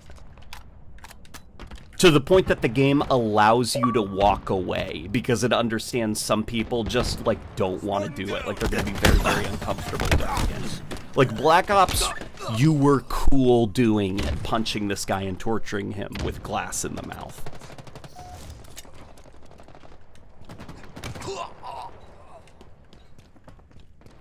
And then the game ends with an after-credit scene where it's implied that your character kills John F. Kennedy. Yeah. God, Black Ops was crazy. Black Ops was a Enemy trip. team nearing victory. And it's crazy to think that apparently Call of Duty Black Ops had a very, like, scrambled development cycle, where it was, like, very disorganized, almost didn't come together, and you wouldn't know, because the final product is just so polished. 5 minutes remaining. Very weird, the level where you have an interactive torture sequence. It's the same level where you get the thunder gun from zombies in an Easter egg. You have to start immediately after the torture scene. Yeah, like immediately after the badass glass in the mouth torture scene, you can get the thunder gun from Call of Duty Zombies. Yeah, Black Ops is fucking wild, man. And then another scene that, like, is badass and cool because it's... But it's just kind of, like, weird because they're riffing on... I forgot the name of the movie. They lifted the scene almost one-to-one from it. But it's the Russian roulette scene where Bowman dies. But it's like kind of like, again, it treats it as, like, cool instead of like kind of horrific. That's around the time when, like, Call of Duty was doing torture in, like, a very badass light. Probably because there was still some cultural holdover from you know, Guantanamo Bay and how that was kind of made to be like a good thing even though it wasn't. I think of, like, in Modern Warfare 2, where you chase after that guy in favela, I think it is, and then you find him, and then for a second, it's like, okay, Soap, you have to go do a thing, we're gonna torture this guy, and you see the guy in the cool skull mask, like, with, you know, the car battery things, and he's, like, sparking them, and you've got the guy tied up, and then he shuts the thing, and then you hear screaming on the other side. Like, it's, like, portraying torture as this, like, badass thing, a badass way to get information from people. Like, it's just this weird era in, like, American culture where we portrayed torturing people for info as, like, a cool thing that tough guys do. Incoming.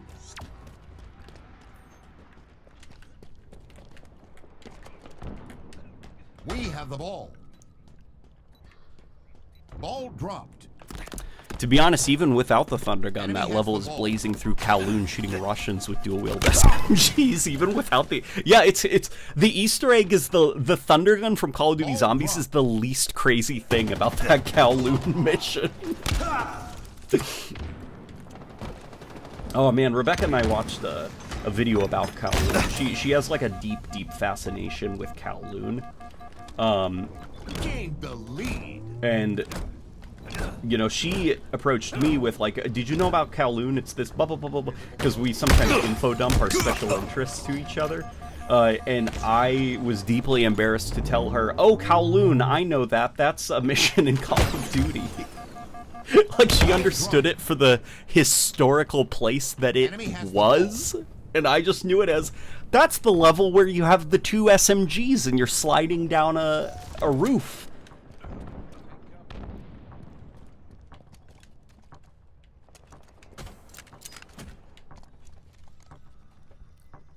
I love how Captain Price throughout all 3 original Modern Warfare games just kills, captures, Lost the lead. captured enemy commanders instead of bringing them in. Yeah, Captain Price is like Ball dropped. he's like a frickin', that guy needed to be court-martialed, you know? Captain Price was out of control. Enemy has the ball. Ball dropped. Even the Captain Price in the new Modern Warfare games, he's a bit of a wild card.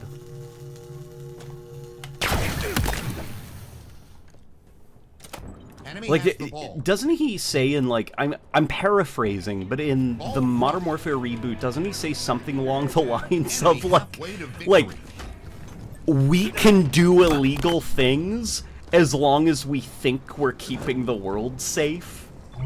It's something wild like that. Like, he does some kind of, like, justification of the illegal torture that he does, and he's like, we're getting our hands dirty, because it'll at least keep other people safe, and it's just Enemy like, has the ball. it's not the way the world works, man.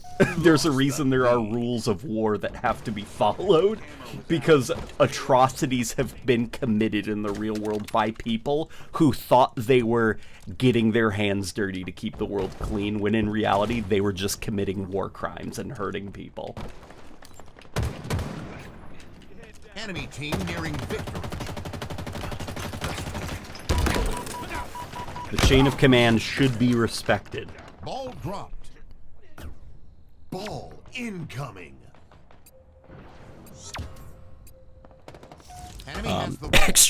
Extrajudicial executions are badass, kids. Yeah, it's freaking awesome when you get your information out of the Russian terrorist you've captured, and then when you're done with him, you say, I've got everything I need, and then you pull out the pistol and you shoot him. Round 2. Ball Dude, that's literally how the incoming. game was advertised. Every story trailer had the, we get our hands dirty so the world stays clean. They literally use it to advertise the game. That's freaking ridiculous. If you disobeyed orders under that logic in the real world, you would and should be court-martialed for it. Sometimes the chain of command is wrong. Follow your gut. Keep America free. Okay, Live Fire in Halo Infinite is an awful map. But it's a pretty damn good oddball map. I freaking love oddball on Live Fire. Enemy Spartans are closing in. Taking cover. Aside from campaign, even zombies had a much darker tone to it. World at War to Black Ops 2 seemed much more Enemy has the horror-focused. Well, World at War, at least, I think, was more horror-focused. Black Ops 1 was a bit more light-hearted. Like, lest we forget, you know. And now, the godfather of all zombies, George Romero. It's Call of the Dead. Lost. Do you wanna party? It's party time! Do you remember that trailer? Yeah, Black Ops 1 was definitely a lot funnier. But I know what you mean. I think it's Victory. the magic stuff. Because it wasn't until, like, Origins and, like, Mob of the Dead a little bit. Although Mob of the Dead was more, like, satanic imagery. But definitely Origins is when they started to introduce, like, mysticism and magic. And that's, by the time of Black Ops 3, like, Treyarch zombies became full non-horror. And it was just very kind of, like, magical and mystical. And there were, like, dragons and robots and, like, magical staves and ancient books, and it kind of like firmly got itself out of the horror camp. Enemy team nearing victory.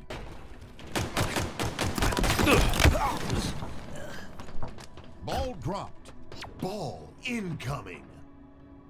We have the ball. Modern Warfare 19 was weird in general. One of the first things they advertised was the child soldier level and the white phosphorus kill streak. Yeah, Modern Warfare was 2019 was such a weird game.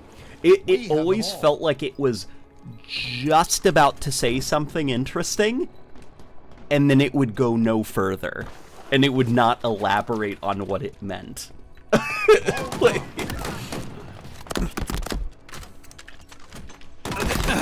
It was a game that was expertly crafted to look like it was saying something, but not actually say anything. It's a lot like a Ubisoft game in that sense. Ball dropped.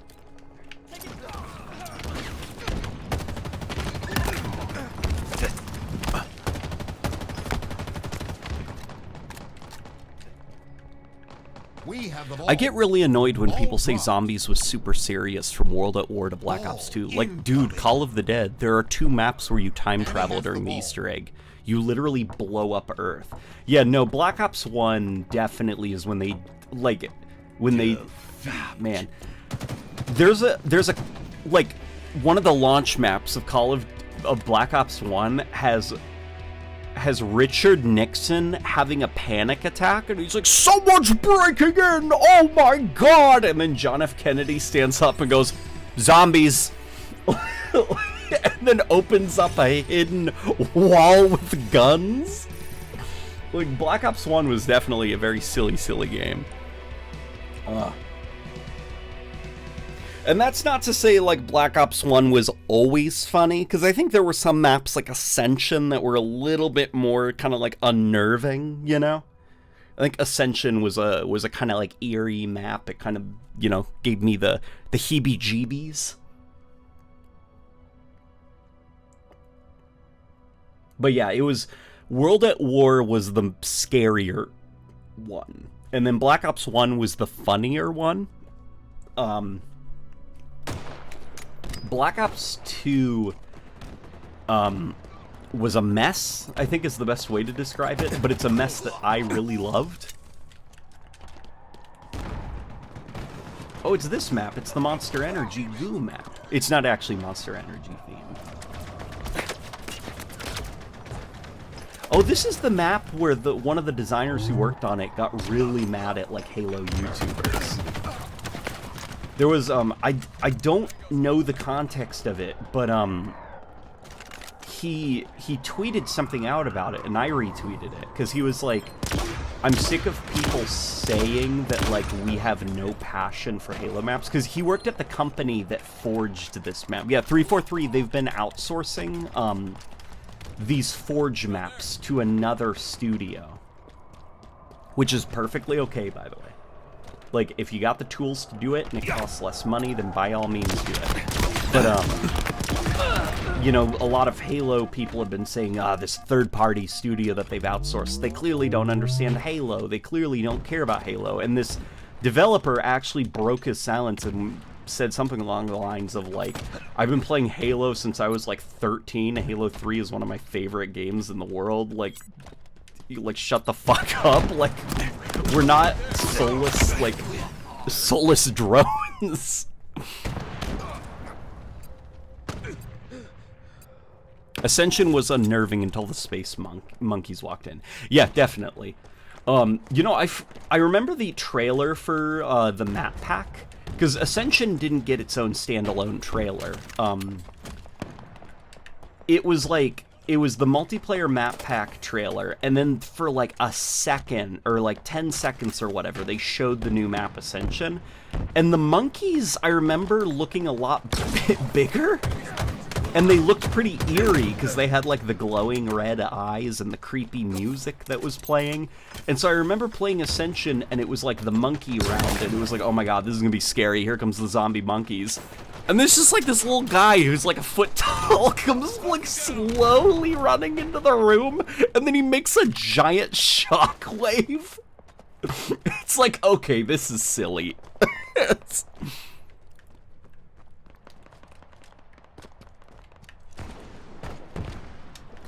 Alright, let's see if we can do some damage with this Gungoose.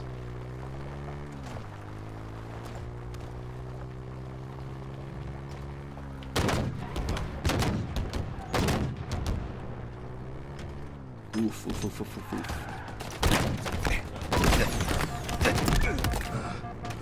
Damn it, okay. I've learned that gamers just do not understand game devs. People see something they don't like and instantly go, devs are lazy, they're bad. I will always have massive respect for the community manager for Battlefront 2 back in the day. People would attack the devs calling them lazy, and the manager would basically just say, shut the fuck up. Yeah. Yeah, developers are not lazy. If they were lazy, then they would have all the free time in the world to actually make the changes that would improve the game. Like, the reason that you're not seeing the changes that you want are probably because it does whatever it is, whether it's the actual tools that they use to create the games, or the structure of the studio, or what they're told to make instead. Like, there's a reason that developers are not prioritizing it and working on it. It's because they literally can't.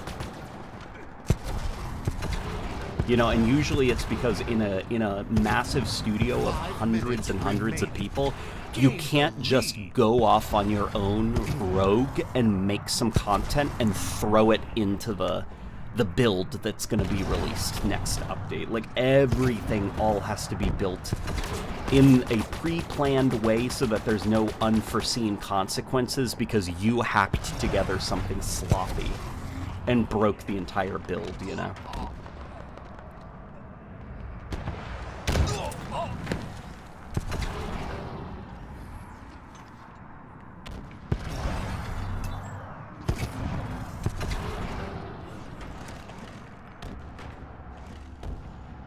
Uh-oh, I hear the Shih Tzu having the zoomies.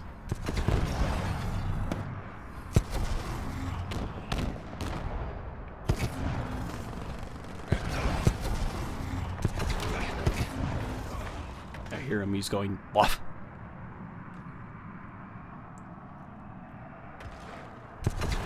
Where is everybody? There's one guy. Very bad move, my friend. You should have gotten that active camo and waited at, like, a corner for me to pass. Because this map's got a good, like, ghost run, you know? Like, there's a good little circle that you can move about the map in. All you have to do to get an enemy ghost off your back is to, well, you could do that, which is, the driver of the ghost is an idiot. But you can also just, like, wait in one of those corners, check your motion tracker for the red blip that starts getting bigger, and then just hop out and hijack. Or turn invisible. Active camo's out. Stay alert. Recently, a Sledgehammer developer said something on Twitter going, "Zombies fans are going to be excited for the next Modern Warfare 3 season." Turns out it was relating to a Zombies multiplayer event, and fans began... Oh, I can only imagine what the fans did. I think I heard about this. It was like a zombies-themed thing, but you didn't actually progress it by playing zombies. You, like, progressed it mostly by playing multiplayer matches, right? Dude, Modern Warfare 3 Zombies is, like, the most disappointing thing ever, because I liked it a lot until I permanently unlocked blueprints for things, and I could, like, keep Juggernog and stuff like that. Then that basically broke all progression.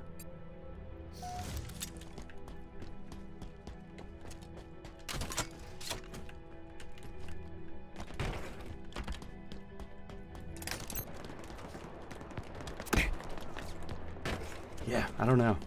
The next Call of Duty, I hope it's decent. But, you know, probably won't be, and then I'll eventually cave when it goes on sale and get it, because that's unfortunately how I am. I said I wouldn't get Modern Warfare 3, I ended up getting it. Liked it until I stopped liking it. And I'm sure the cycle will repeat with Black Ops 6. Or whatever it's called. Victory! Alrighty, guys. It is 10 o'clock where I am, so that, I think, is it for me. Gonna have to call the stream quits, because I need to get in the shower. Start getting prepared for my work day tomorrow. But I hope you guys enjoyed this. This was a pretty funny stream. Won't it be on Game Pass? It will be on Game Pass, believe it or not. But, yeah, guys, thank you for joining. This was a lot of fun to do. I shall see you